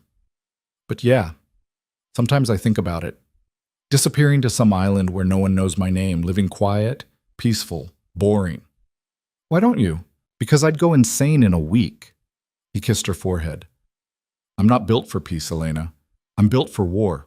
It's all I know." "That's sad." "Maybe, but it's honest." He tilted her chin up. "What about you? What did you want before Marcus? Before all this?" Elena thought back. "I don't know. I thought I wanted what my parents had. The big house, the successful marriage, the picture-perfect life. But now I look back, and I can't remember a single time my parents seemed happy together. They had success. They had respect. But happiness?" She shook her head. "I'm not sure they knew what that looked like. And now? Now I don't know what I want. Except not to be lied to. Not to be used, not to play some role everyone else wrote for me." She met his eyes. "And maybe that's enough for now." "It's more than enough." He kissed her, soft and deep, and Elena let herself sink into it, into him, into this moment that was probably stolen and definitely temporary, but felt like the first honest thing she'd had in months. They talked through the night, trading stories and secrets between kisses. Luca told her about growing up in Rome, watching his father build a criminal empire brick by bloody brick. About the day his father was murdered by a rival family, and how 15-year-old Luca had sworn revenge and spent the next decade earning it. About coming to the city to expand territory and meeting her father in a business deal that went sideways and taught him that legal businessmen could be more ruthless than any crime lord. Elena told him about growing up in a house that looked perfect from the outside but felt empty inside. About her mother's quiet drinking problem, her father's long absences, the way she'd learned to perform happiness for cameras and guests. About meeting Marcus and thinking he was different, thinking he actually saw her, only to discover she'd been wrong about everything. "I should have known," she said as dawn started lightening the windows. There were signs, little things, the way he always steered conversations away from himself, how he got angry when I asked questions, the time I caught him going through my father's study, and he said he was looking for a pen. "You weren't stupid for trusting him." Luca's voice was firm. "He's a professional con artist. That's what they do. Make you believe whatever serves them." "And what about you?" She looked at him. "What are you making me believe? That I'm dangerous, that this is temporary, that you should walk away the second you get the chance?" He traced her jaw with his thumb. "Everything I've told you about myself is true. I'm not trying to sell you a fantasy. What if I'm not buying anyway? Then you're smarter than I gave you credit for." He smiled, but it didn't reach his eyes. "Get some sleep. We've got work to do when the sun comes up." But Elena didn't sleep.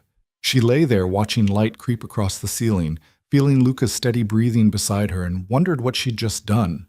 Not the sex, that felt inevitable from the moment he'd kissed her in the gym, but the trust, the vulnerability, the way she'd let him see parts of herself she usually kept locked away. It felt dangerous. It felt reckless. Felt right. When she finally dozed off, she dreamed about the wedding that never happened. But in the dream, she walked down the aisle toward Luca instead of Marcus. And when she got to the altar, he told her to run. So she did. She woke to an empty bed and the sound of raised voices downstairs. Elena sat up, disoriented, reaching for Luca before remembering where she was. His room, his bed. The sheets still warm where he'd been sleeping beside her. The voices got louder, Luca and someone else, arguing in Italian too rapid for her to follow. She grabbed his shirt from the floor, pulled it on, and crept to the door. "Don't care what Castellano wants," Luca was saying, his voice cutting. "Tell him the deal's off. He's threatening to go public." Stefan's voice tense. "Says he'll expose everything if you don't hand her over." Elena's stomach dropped. She pushed the door open, started down the stairs. Both men looked up as she appeared. "Hand me over?" she asked. What the hell is he talking about? Luca's expression went carefully blank. "Go back upstairs." "No. Tell me what's happening." "Elena, tell me." He exchanged a look with Stefan, who took the hint and disappeared. When they were alone, Luca ran a hand through his hair. He looked exhausted, she realized. Whatever sleep he'd gotten hadn't been enough. Castellano made contact an hour ago. He wants Marcus to have access to you. Says if I don't cooperate, he'll leak information about my operations to the FBI. Luca's jaw tightened. "He's trying to force my hand, so give me up." Elena said it flatly, watching his reaction. "That's what you're considering, isn't it? Whether I'm worth the risk. Don't be stupid. Then what are you considering? How to kill him without starting a war?" He said it so matter-of-factly that it took a moment to register. Castellano's connected. Old money, old alliances. If he disappears, people will ask questions. Questions I don't need right now. Elena moved closer. "You can't actually be planning to murder someone. Why not? He's planning to destroy me. Fair's fair." Luca looked at her, something dark flickering in his eyes. "This is what I meant when I said I'm not a good man. This is the life you walked into. People threatening each other, making plays. Sometimes people die. That's reality. That's insane. That's survival." He turned away. "Get dressed. We need to move you to a more secure location until I figure out how to handle this." "Move me where?" "I have a place outside the city. Remote, defensible. You'll be safe there while I deal with Castellano and Marcus." "You mean while you decide whether to kill them?" "Among other options, yes." He headed toward the stairs. "Get dressed. We leave in 30 minutes. Elena stood there in his shirt, her mind racing. Everything was moving too fast, spinning out of control. A week ago, her biggest problem was choosing wedding flowers. Now she was caught between crime lords discussing murder like it was a business meeting. She went back upstairs, found her clothes from yesterday, dressed mechanically. Her hands shook as she tied her shoes. This was real. This was actually happening, and she'd chosen it. Walked into it with her eyes open because the alternative was marrying a liar. Maybe she'd just traded one nightmare for another. When she came back downstairs, she found Maria waiting with a packed bag. "Just essentials," the housekeeper said gently. "Mr. Devereaux said you'd only be gone a few days." "Do you know about this? About what he's planning?" Maria's expression was carefully neutral. "I know he'll do whatever it takes to keep you safe, even if that means doing things you won't like. Things like murder. Things like protecting what's his." Maria handed her the bag.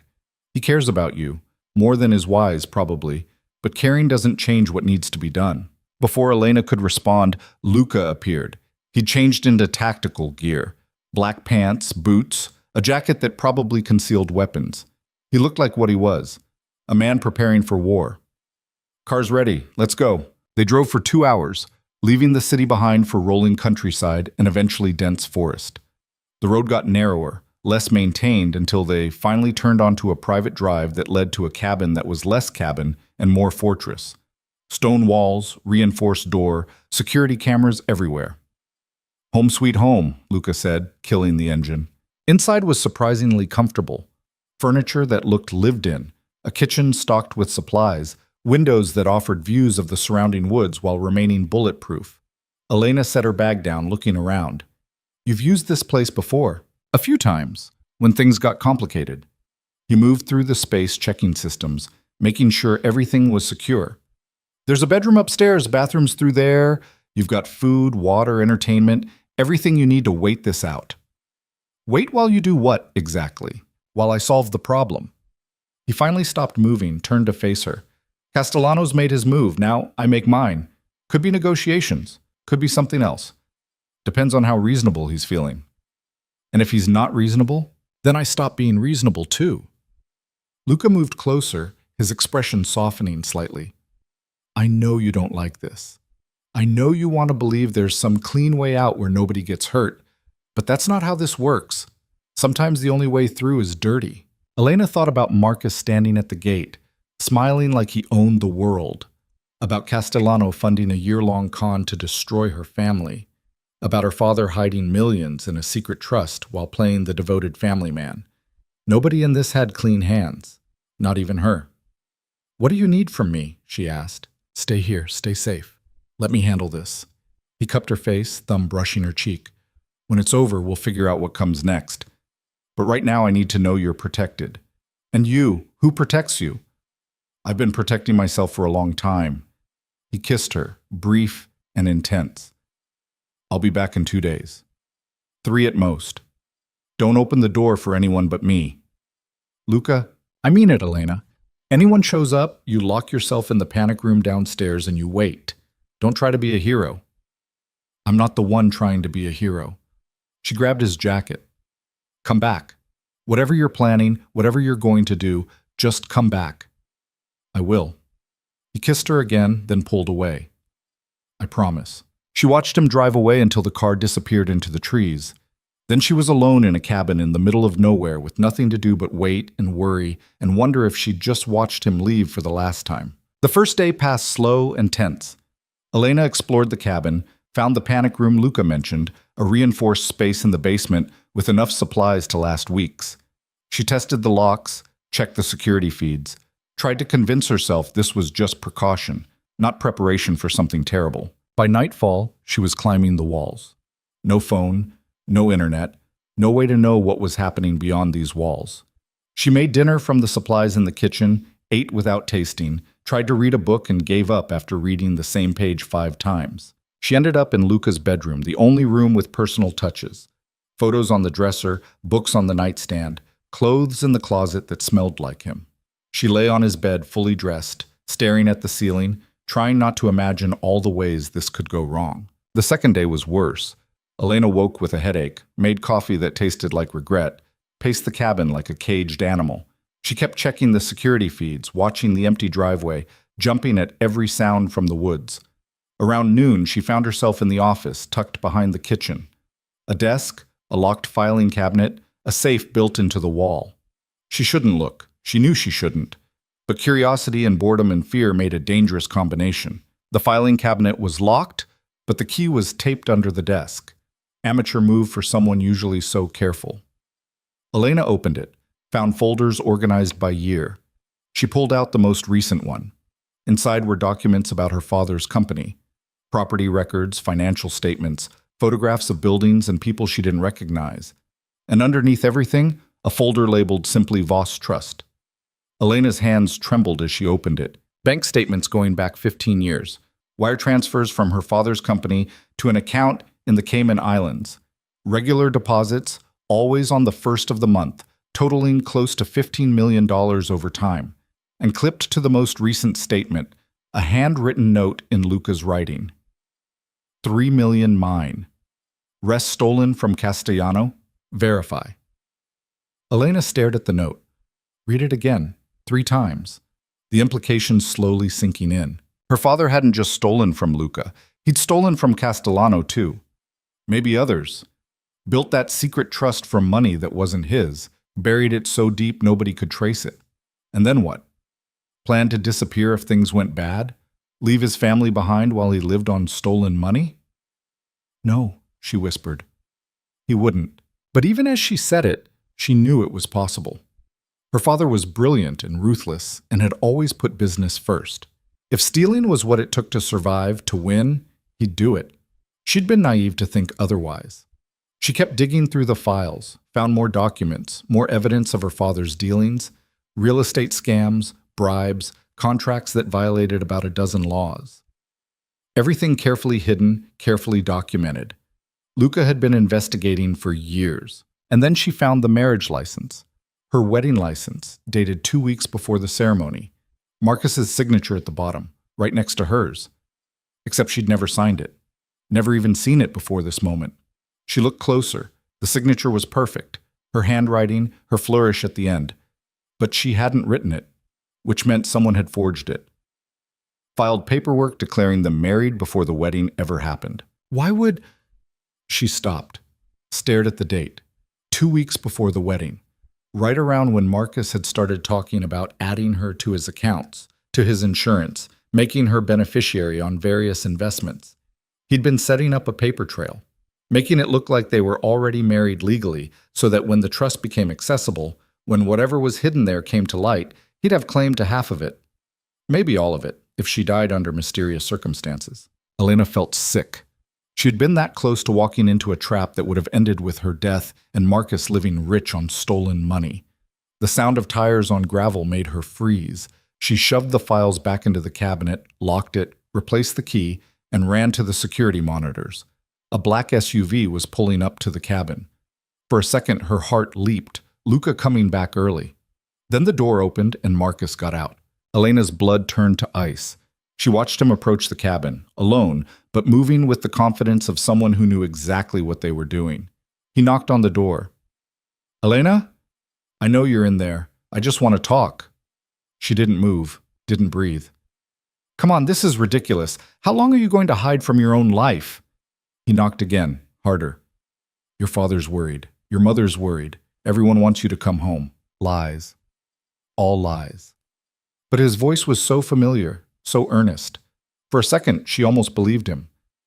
"Elena, please, I made mistakes. I know that. But we can fix this. We can still get married, still have the life we planned. Just open the door and we'll talk about it." She moved to the panic room entrance, started to descend the stairs, then stopped. No, she was done hiding, done running, done letting men tell her what her life should look like. She went to the kitchen, found the knife block, selected the biggest blade. Then she walked to the front door and opened it. Marcus's expression flickered surprise to relief to something calculated so fast she almost missed it. "Thank God. I was starting to think..." He saw the knife. "What are you doing?" "Protecting myself." Elena kept the blade between them. "How did you find me?" "Followed Devereaux's security. Wasn't that hard." He took a step closer. She raised the knife. He stopped. "Elena, this is crazy. Put that down. You forged my signature on a marriage license. You were planning to kill me, and you think I'm the crazy one?" His mask slipped. Just for a second, she saw the real Marcus, cold, calculating, annoyed at being caught. "Who told you that?" "Does it matter? Devereaux's been feeding you lies, turning you against me, against your family." Marcus's voice went hard. "He's using you to get to your father, to get that money he thinks he's owed. Once he has it, what do you think happens to you?" "Better than what you had planned." "What I had planned was a future, a real one. Money, power, everything we could want." He moved closer. Elena backed up, keeping the knife raised. "That trust your father created? It's got $15 million in it. Money he stole from Castellano, from Devereaux, from half a dozen other people. Once I accessed it, we could have disappeared. Started over somewhere he couldn't find us." "We? You mean you?" Elena's voice shook. "You were going to take it all and leave me dead. Don't pretend this was ever about us. It was about survival." Marcus's expression hardened. "Your father's been stealing for years. Eventually, someone was going to come for that money. I was just trying to get there first. And yeah, maybe you weren't supposed to be part of the end game, but that can change. We can still work together on this." "Work together?" Elena laughed, sharp and bitter. "You really think I'd trust you after everything?" "I think you don't have a choice." He lunged. Elena swung the knife. Not controlled, not practiced, pure panic and adrenaline. The blade caught his arm, drawing blood. Marcus swore, stumbled back. "You bitch!" She ran. Through the kitchen, toward the panic room, Marcus right behind her. She made it to the stairs, started down, felt his hand grab her ankle. She kicked hard, connected with something that made him grunt. Kept running. The panic room door was heavy, reinforced. She yanked it open, threw herself inside, slammed it shut. The locks engaged automatically, thunk, thunk, thunk. She was safe. For now. Marcus pounded on the door. "Open up! You can't stay in there forever!" Elena collapsed against the far wall, chest heaving, knife still clutched in her shaking hand. The monitors showed Marcus upstairs, searching the cabin, looking for another way in. There wasn't one. The panic room was designed to be impenetrable. She grabbed the phone on the wall, dialed the number Luca had made her memorize. It rang. Once, twice, 3 times. "Pick up," she whispered. "Please pick up." "Elena?" Luca's voice sharp with concern. "What's wrong?" "Marcus is here. He found the cabin. I'm in the panic room, but I'm 20 minutes away. Stay where you are. Don't open that door for anyone. He knows about the trust, about the money. He said—" Her voice broke. "Luca, he was going to kill me." "I know. I figured it out." She heard sounds in the background, an engine revving, tires squealing.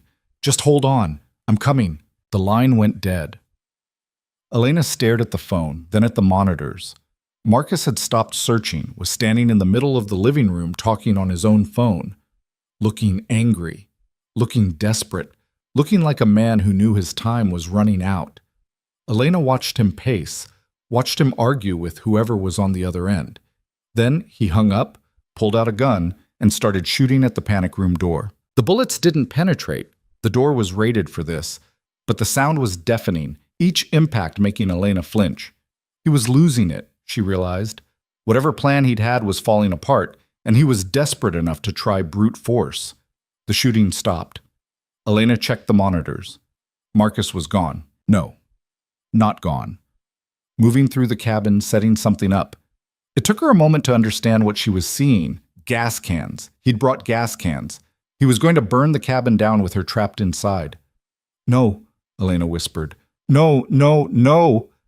She grabbed the phone again. No dial tone. Marcus must have cut the line. The panic room had air filtration, could handle smoke for a while, but eventually, the smell of gasoline drifted through the ventilation. Then smoke. Elena watched the monitors as flames engulfed the cabin. Watched Marcus stand outside, silhouetted against the fire, waiting. The heat made the monitors flicker, then die one by one. She was alone in the dark with smoke creeping in and a man outside willing to watch her burn. The door burst open. Elena raised the knife, ready to fight, before recognizing Luca's silhouette. He was covered in soot, coughing, but moving fast. "Come on, now!" She didn't argue, just grabbed his hand and ran. Through smoke so thick she couldn't see, couldn't breathe, Luca pulling her forward with absolute certainty. They burst out into cold air and Elena gasped, lungs burning. Gunshots cracked behind them. Luca shoved her down, covering her body with his, returning fire. She heard someone scream. "Marcus," she thought. Then silence. "Stay down," Luca said. He moved away, gun raised, approaching something she couldn't see through the smoke. A moment later, he was back. "He's gone. Ran when my team showed up." Elena looked back at the cabin. The entire structure was engulfed, flames reaching toward the sky. Everything inside, the files, the evidence, the proof of what her father had done, burning. "The documents," she gasped. "All your evidence. I have copies, multiple locations." Luca helped her up, examining her for injuries. "Are you hurt?" "No, scared, but not hurt." She looked at him. Really looked. His face was streaked with ash, his jacket torn, blood on his hands that might have been his or Marcus's. "You came back." "I said I would." He pulled her close, pressing his face into her hair. "When you called. When I heard fear in your voice." His arms tightened. "I'm sorry. I shouldn't have left you alone. I thought this place was secure." It was. Until Marcus decided to burn it down. Elena's voice shook. "He told me everything. About the trust, about planning to kill me. He said if I helped him, we could take the money and run." "And you said?" "I stabbed him." Luca pulled back, something like pride flickering across his face. "Good. I mean, I tried to stab him. Mostly I just cut his arm and ran." She laughed, slightly hysterical. "I'm really bad at violence." "You're alive. That's what matters." He kissed her forehead, then pulled out his phone. "Stefan, situation's contained. Send cleanup crew to the location. And put out word. Marcus Hale is now a target. I want him found." "You're going to kill him." Elena said it quietly, not quite a question. "Yes." Luca met her eyes. "He tried to kill you, twice. There's no coming back from that." "What about Castellano?" "Castellano made a deal. He gives me information on where your father's hiding the trust money. I leave him breathing. I've got what I need from him. Luca's expression hardened. Marcus refused to deal, so now he pays the price. Elena thought about the man she'd almost married. The lies, the manipulation, the year of her life stolen for his greed. The marriage license forged in her name. The look in his eyes when he'd realized she wouldn't help him, when he'd pulled the gun and decided if he couldn't have the money, neither could she. "Okay," she said. "Okay. Do what you need to do." She leaned against him, exhausted. "I'm done pretending there's a clean way out of this." They drove back to the city in silence, Elena watching the landscape pass while her mind replayed everything. Marcus's face at the cabin door, the sound of bullets hitting reinforced steel, flames reflected in Luca's eyes when he'd burst in to save her. She'd crossed a line. Couldn't go back to being the girl who believed in fairy tale endings and justice systems that actually worked. That version of herself had died in the bridal suite a week ago. This version, the one who'd stabbed her ex-fiancé and watched a crime lord order his execution without flinching, was all that remained. "What are you thinking?" Luca asked as they pulled up to his estate. "That I don't recognize myself anymore." "Is that good or bad?" "I don't know yet." She looked at him. "But I know I can't go back. To my old life, my old self. Even if Marcus disappeared tomorrow, even if my father somehow fixed everything, I can't pretend I don't know what I know now." "So what do? "I figure out what comes next." Elena got out of the car, looked up at the house, this fortress that had become more home than her actual home in just a week.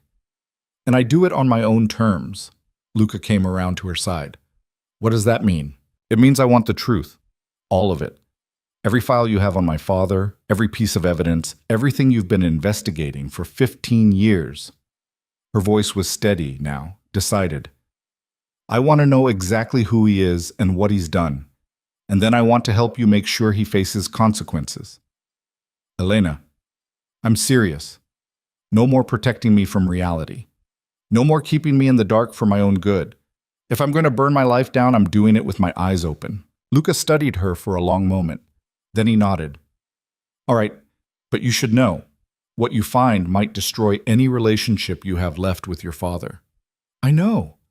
Elena walked toward the house. Maybe it's time it was destroyed. Maybe that's the only way to build something real. Inside, Maria took one look at them, covered in soot and ash, smelling like smoke, exhaustion written in every line, and immediately disappeared to draw baths and prepare food. Elena let herself be directed to a guest bathroom, stood under scalding water until she stopped shaking, then wrapped herself in a robe and went looking for Luca. She found him in his office, already cleaned up and working. Files spread across his desk, phone to his ear, speaking rapid Italian to someone who sounded anxious. He saw her and held up one finger. "Wait." She waited. When he finished the call, he gestured to the chair across from him. "Marcus was spotted an hour ago trying to leave the city. My people are tracking him. And when they find him, he stops being a problem." Luca's voice was flat, final. "Are you sure you want to see the files? Once you know, you can't unknow." "Show me." He opened a drawer, pulled out 3 thick folders, set them in front of her. Elena opened the first one. The next 2 hours were brutal. Page after page of her father's crimes documented with forensic precision. Money laundering through real estate deals, bribes to city officials, intimidation of competitors, and at the center of everything, the trust. $15 million stolen from various sources over 15 years, hidden in layers of shell companies and offshore accounts. "How did he think he'd get away with this?" Elena asked, voice hollow. "Because he had for 15 years. Because people like your father believe they're untouchable." Luca moved around the desk, sat on the edge closer to her. The trust was his insurance policy. If everything collapsed, he'd take that money and disappear. Leave your mother, leave you, start over somewhere with no extradition. He was planning to abandon us. He was planning to survive. Luca's hand covered hers. "I'm sorry. I know this isn't easy. It's necessary." Elena closed the last folder. "I need to talk to him. My father, face to face." "That's not safe." "I don't care. He needs to hear this from me. Needs to know I figured it out." Her jaw set. "Will you help me set up a meeting?" Luca hesitated. "If I do this, if I let you meet him, you're putting yourself at risk. Your father's desperate. Desperate men make bad decisions. Then you'll be there to make sure nothing bad happens. Elena, please. She met his eyes. I need closure. I need to look him in the face and tell him I know everything, that I'm not going to protect him anymore, that his secrets die with him. Luca was quiet for a long moment. Then he nodded. All right, I'll arrange it, but on my terms, in a place I control, and if anything goes wrong, I trust you to handle it. His expression softened. You shouldn't trust me. I'm the reason your life imploded. No, you're the reason I'm finally seeing clearly. She stood, moved around the desk, positioned herself between his knees. Marcus was the explosion. You just happened to be nearby when it detonated. Generous interpretation. Honest interpretation. She kissed him, soft and certain. Set up the meeting, tomorrow if possible. I want this done. And then? Then we figure out what comes next. Elena pulled back. Together or separate, whatever makes sense. But first, I need to finish this. Luca made the call that night. Elena listened to him negotiate with her father, carefully, methodically, laying out terms for a meeting, neutral location, no lawyers, just the three of them and the truth. Her father resisted at first, but Luca made it clear this was the only option. Either they talked or everything went public. Her father agreed. The meeting was set for tomorrow afternoon at a restaurant Luca controlled. Private room, secure entry, his people positioned throughout. As safe as anything involving her father could be. Elena tried to sleep, but her mind wouldn't shut off. She kept thinking about what she'd say, how she'd explain that she knew everything, that the daughter he'd raised to be perfect and compliant had become someone who could look him in the eye and call him a thief. Around 3 a.m, she gave up and went looking for Luca. Found him in the gym, where this had all started, working the heavy bag with methodical violence. Can't sleep either? She asked. He stopped, breathing hard. Thinking about tomorrow, all the ways it could go wrong. What's the worst that happens? Your father tries something stupid, and I have to kill him in front of you. He said it bluntly, no cushioning. I'm trying to figure out if I'd do it, if I could. Could you? To protect you? Yes. He hit the bag again, which is why this is a bad idea, why you should let me handle him without you there. But you won't. Elena moved closer. Because you promised to help me. Because you understand I need this. Because I'm an idiot who can't say no to you. He caught the bag, held it still. If anything happens tomorrow, if your father pulls a weapon or makes a move, you drop and you run. You don't try to negotiate. You don't try to fix it. You just survive. Understand? I understand. She took his bruised hands in hers. But nothing's going to happen. He's my father. Whatever else he is, he wouldn't hurt me. Luca's expression said he wasn't so sure. But he didn't argue. Just pulled her close and held on like he was afraid she'd disappear. I meant what I said, he told her quietly, about this changing things between us, about me not being good for you. And I meant what I said about not caring. Elena pressed her face against his chest, listening to his heartbeat. Maybe we're both bad for each other. Maybe this whole thing is a disaster waiting to happen. But right now, you're the only thing that feels real. Even after everything? Especially after everything. She pulled back to look at him. You could have used me and thrown me away. Could have leveraged me against my father without caring what happened to me. But you didn't. You protected me, saved me, gave me choices when no one else would. I also kidnapped you. Best thing that ever happened to me. She smiled despite everything. How messed up is that? Pretty messed up. He kissed her forehead. But I'll take it.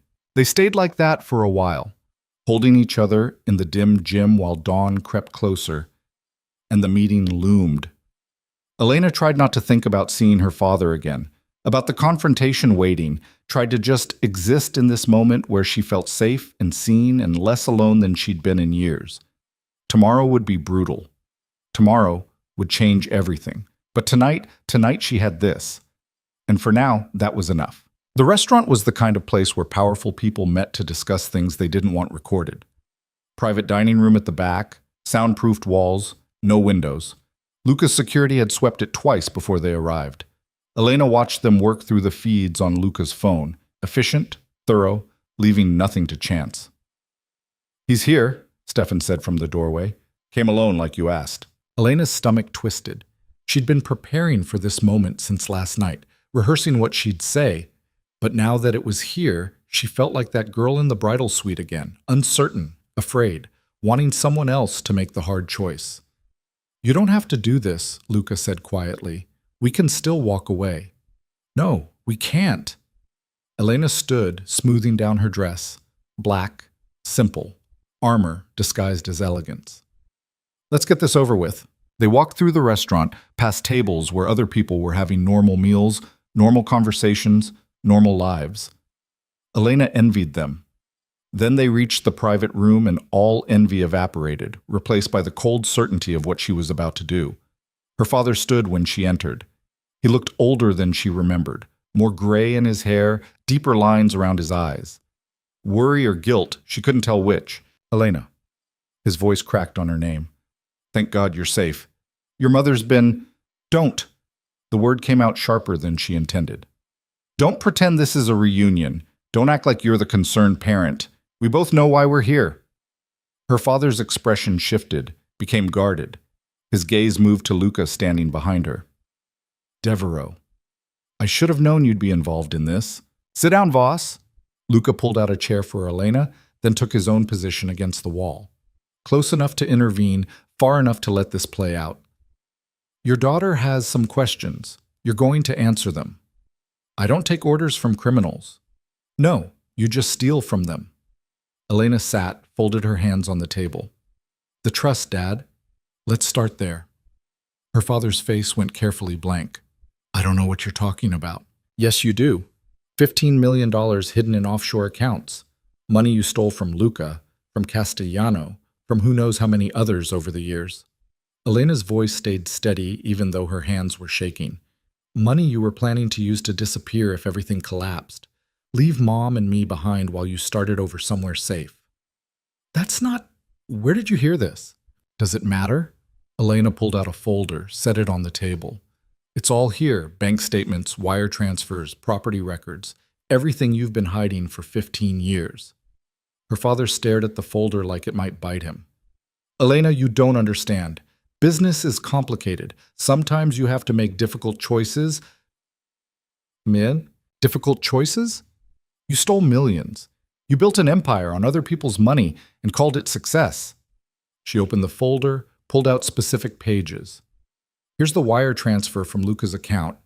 $3 million that was supposed to be his share of a property deal. You took it all. And here, she pulled out another page. $7 million from Castellano. Siphoned off over years from joint ventures. You made him think his businesses were failing when really you were just stealing from him. He would have done the same to me. So that makes it okay? That makes you what? Smart? Clever? Elena's voice rose despite her efforts to stay calm. You're a thief, Dad, a liar. You built our entire life on stolen money and you were going to run the second it caught up with you. I was protecting us. Her father's mask cracked, anger bleeding through. Everything I did was to give you and your mother a good life. The house, the schools, the connections, none of that comes free. I did what I had to do. You did what was easy, what benefited you. Elena pushed the folder across the table. And when Marcus came along, when he started stealing from you the same way you stole from everyone else, how did that feel? To be on the other side of the con?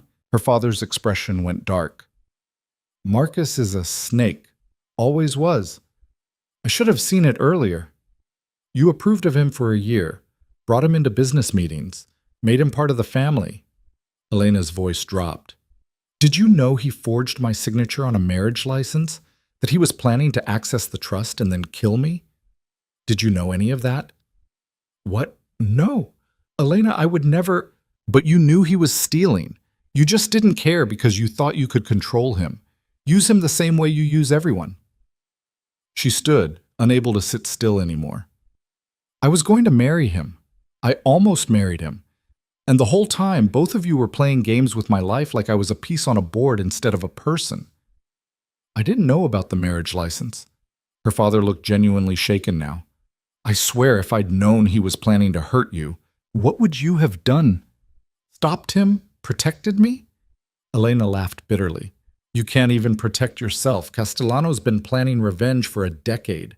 Marcus saw an opportunity and took it, and now Luca's sitting on enough evidence to destroy you completely. The only reason you're not in federal prison right now is because he hasn't decided whether you're worth the effort. Her father's gaze shot to Luca.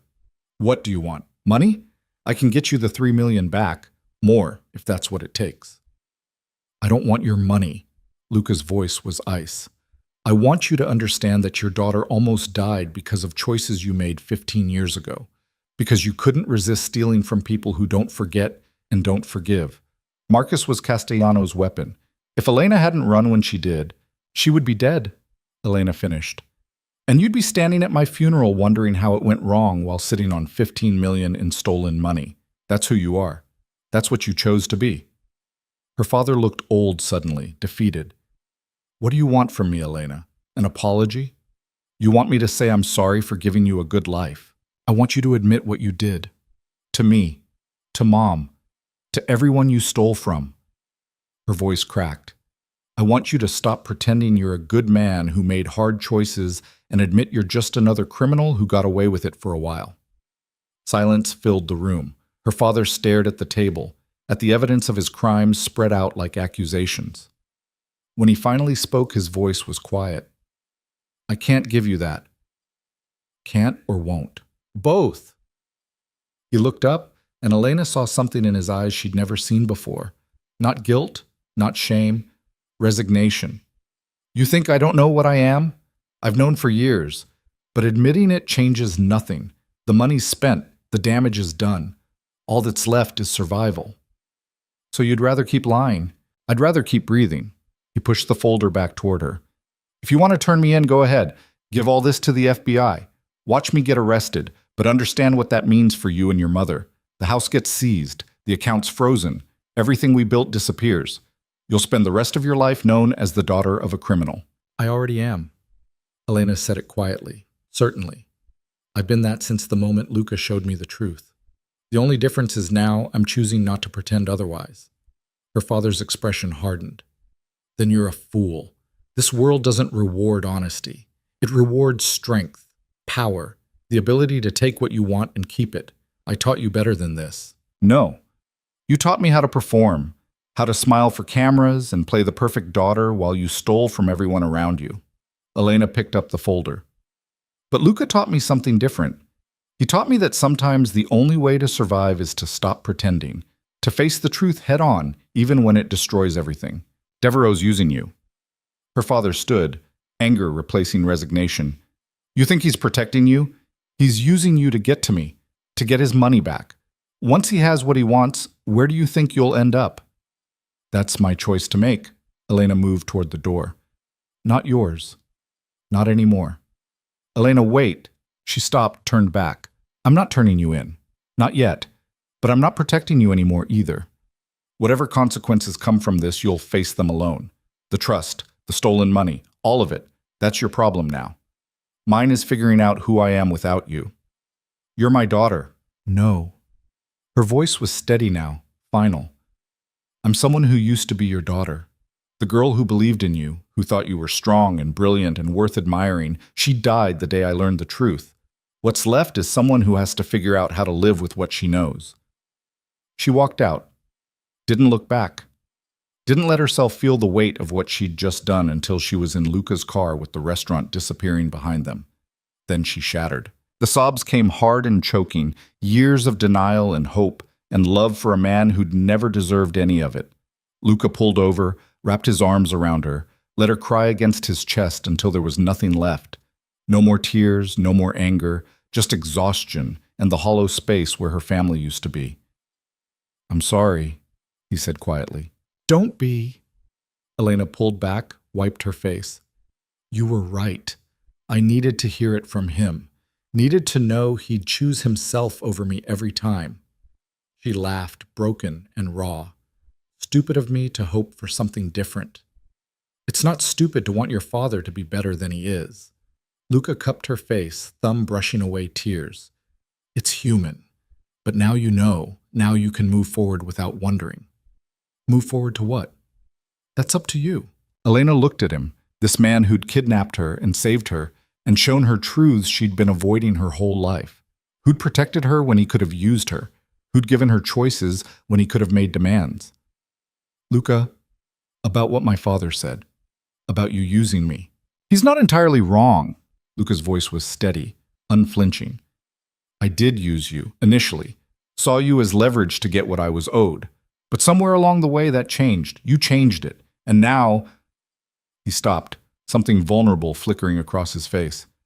Now I'm trying to figure out how to let you go when everything in me wants you to stay.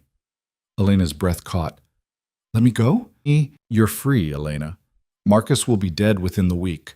My people found him this morning. Your father knows I have evidence but won't use it as long as he stays away from you. The threat's neutralized, which means you can walk away. Go back to your life or start a new one, whatever you want. You're not trapped here anymore. What if I don't want to leave? Then you're crazier than I thought. But his arms tightened around her. I'm not a good man, remember? I'm dangerous and complicated and everything you shouldn't want. Yeah. Elena kissed him, soft and certain. You are, but you're also honest and protective, and the only person who's treated me like I could handle the truth instead of something to be sheltered and controlled. She pulled back to meet his eyes. I'm not saying I want forever. I'm not saying this isn't complicated and probably a terrible idea. But I'm saying I want to try, to see what happens when I choose something for myself instead of letting life happen to me. Luca studied her face like he was trying to memorize it. You could choose anything, anyone. Why this? Because it's real. She pressed her hand over his heart. Because when you look at me, you see who I actually am, not who you want me to be. Because even when you were using me, you never lied about it. And because... She took a breath. Because I think I'm falling in love with you, and I'm terrified, and I don't know if that's trauma or truth, but I need to find out. The silence stretched between them, loaded with everything unsaid. Then Luca kissed her like she was oxygen, and he'd been drowning. When they broke apart, his voice was rough. I love you too, have for days probably, which is insane and terrible timing and definitely proves I'm losing whatever sense I had left. He rested his forehead against hers. But if you're sure, if this is what you want, I'll do everything I can to make sure you don't regret it. I'm sure. Elena smiled despite the tears still drying on her face. I've never been more sure of anything. They drove back to the estate in comfortable silence, hands linked, both processing everything that had just happened. Elena watched the city pass and thought about the girl who'd stood in a bridal suite a week ago, terrified of making the wrong choice. That girl was gone. What remained was someone harder, more honest, still figuring out who she wanted to be but no longer afraid to try. Her phone, the new one Luca had given her, buzzed with a text from her mother. Elena had been avoiding her calls for days, unable to face another person who'd choose comfortable lies over difficult truths. The text was simple. Your father told me about the meeting. I understand if you don't want to talk to me, but I need you to know I knew. Not all of it, but enough. And I stayed because it was easier than facing the truth. I'm sorry. I love you. Elena stared at the message for a long time. Then she typed back, I love you too. But I can't be around people who choose comfortable over honest anymore. Maybe someday that changes. But not yet. She sent it and turned off the phone. Your mother? Luca asked, apologizing for enabling him, for pretending she didn't know. Elena set the phone aside. I can't forgive her yet. Maybe I never will. But at least she admitted it. That's something. Yeah. Elena looked out the window. It's something. The next few days passed in a strange calm. Marcus was found in a motel 3 states away and never made it to morning. Luca didn't tell her details, and she didn't ask. Castellano quietly left the country, whatever deal he'd made with Luca apparently including a permanent exit. Her father's company started having problems, deals falling through, investors pulling out. Nothing that could be traced back to Luca, but Elena knew he was behind it. A slow revenge instead of a fast one. She spent the time exploring the estate, learning the rhythms of Luca's world. Watched his people come and go conducting business that was half legitimate and half not. Sat in on meetings where money changed hands and territories were negotiated. Saw the machinery of power up close and learned it was less glamorous and more bureaucratic than movies suggested. Bored yet? Luca asked one evening, finding her in the library with a book she'd been pretending to read. Surprisingly, no. Elena set the book aside. I keep expecting to wake up and realize this is temporary, that eventually I'll have to go back to normal life. This is normal life, just a different version of it. He sat beside her. But if you want to leave, I don't. She took his hand. But I do want to figure out what I'm doing here. I can't just be your, what, girlfriend? Partner? The woman who lives in your house? What do you want to be? Elena thought about it. Useful. I want to do something that matters. All those years performing for my father's world, maybe I could actually put those skills to use. I know how his people think, how to navigate their social circles. That's valuable, right? Luca's expression shifted to something calculating. Are you offering to work for me? I'm offering to work with you, she corrected. Use my knowledge of my father's world to help you navigate it, give you access to spaces you couldn't reach otherwise, but as a partner, not an employee. Equal stakes, equal say. That's dangerous. Everything about this is dangerous. Elena moved closer. But I'd rather be dangerous and useful than safe and useless. So, what do you say? Want to teach me how to be a criminal? You're already halfway there. But he was smiling. All right, we'll try it. But you follow my lead until you know what you're doing. No improvising, no hero moves. And if something feels wrong, you walk away. Deal? Deal. They shook on it like business partners, then kissed like something much more complicated. Over the following weeks, Elena learned the trade. How to read people, spot lies, navigate conversations that were really negotiations. Luca introduced her to his contacts, legitimate businessmen who occasionally needed less legitimate services, politicians who took money under tables, lawyers who specialized in gray areas. She played the part of his companion at first, then gradually became someone people dealt with directly. She was good at it, better than she'd expected. All those years watching her father work, learning to read social dynamics, understanding how power moved through rooms, it translated perfectly. She could smile and charm and get information without people realizing they'd given it, could spot weaknesses and opportunities, could play the game her father had taught her, but for herself instead of him. You're terrifying, Luca told her after she'd negotiated a deal that saved them $2 million. Remind me never to underestimate you. Too late. You already did. But she was grinning. I kind of love this. Is that wrong? That I love being good at something morally questionable? Probably. He pulled her close. But I love watching you do it. You're magnificent when you're scheming. Flatterer. Honest observer. He kissed her neck. Though if you keep getting better at this, I might have to worry about you taking over. Would that be so bad? Depends on whether you keep me around after the coup. Elena laughed. I'll think about it. But she wouldn't leave. They both knew it. Whatever this thing between them was, love or obsession or two broken people finding each other, it was real. Maybe not healthy, maybe not what either of them had planned, but real nonetheless. 3 months after the wedding that never happened, Elena's father's company filed for bankruptcy. His partners abandoned him, his investors sued, his reputation crumbled. He called her once, asking for help, asking if she knew anything about who was destroying him. No idea, she lied smoothly. Maybe it's just karma catching up. He hung up without saying goodbye. Her mother called more frequently, trying to rebuild a relationship Elena wasn't sure she wanted. They met for coffee occasionally, strained conversations where they both pretended the past could be forgiven if they just tried hard enough. Elena didn't think it could, but she showed up anyway because some part of her still hoped for a mother who'd choose truth over comfort. Are you happy? That her mother asked during one of these meetings. With Devereaux? With this life you're building? Elena thought about it. I don't know if happy is the right word, but I'm honest. I'm doing things that matter to me instead of things that look good to other people. That feels like enough. Your father says he's dangerous. He is. So am I now. Elena met her mother's eyes. You should know I'm the one helping Luca destroy Dad's company. Me, your daughter. I'm using everything he taught me against him. Her mother was quiet for a long moment, then, good. Elena blinked. What? Good. He deserves it. He used us both for years, built an empire on lies and theft. If you're tearing it down, Good. Her mother's voice was steady.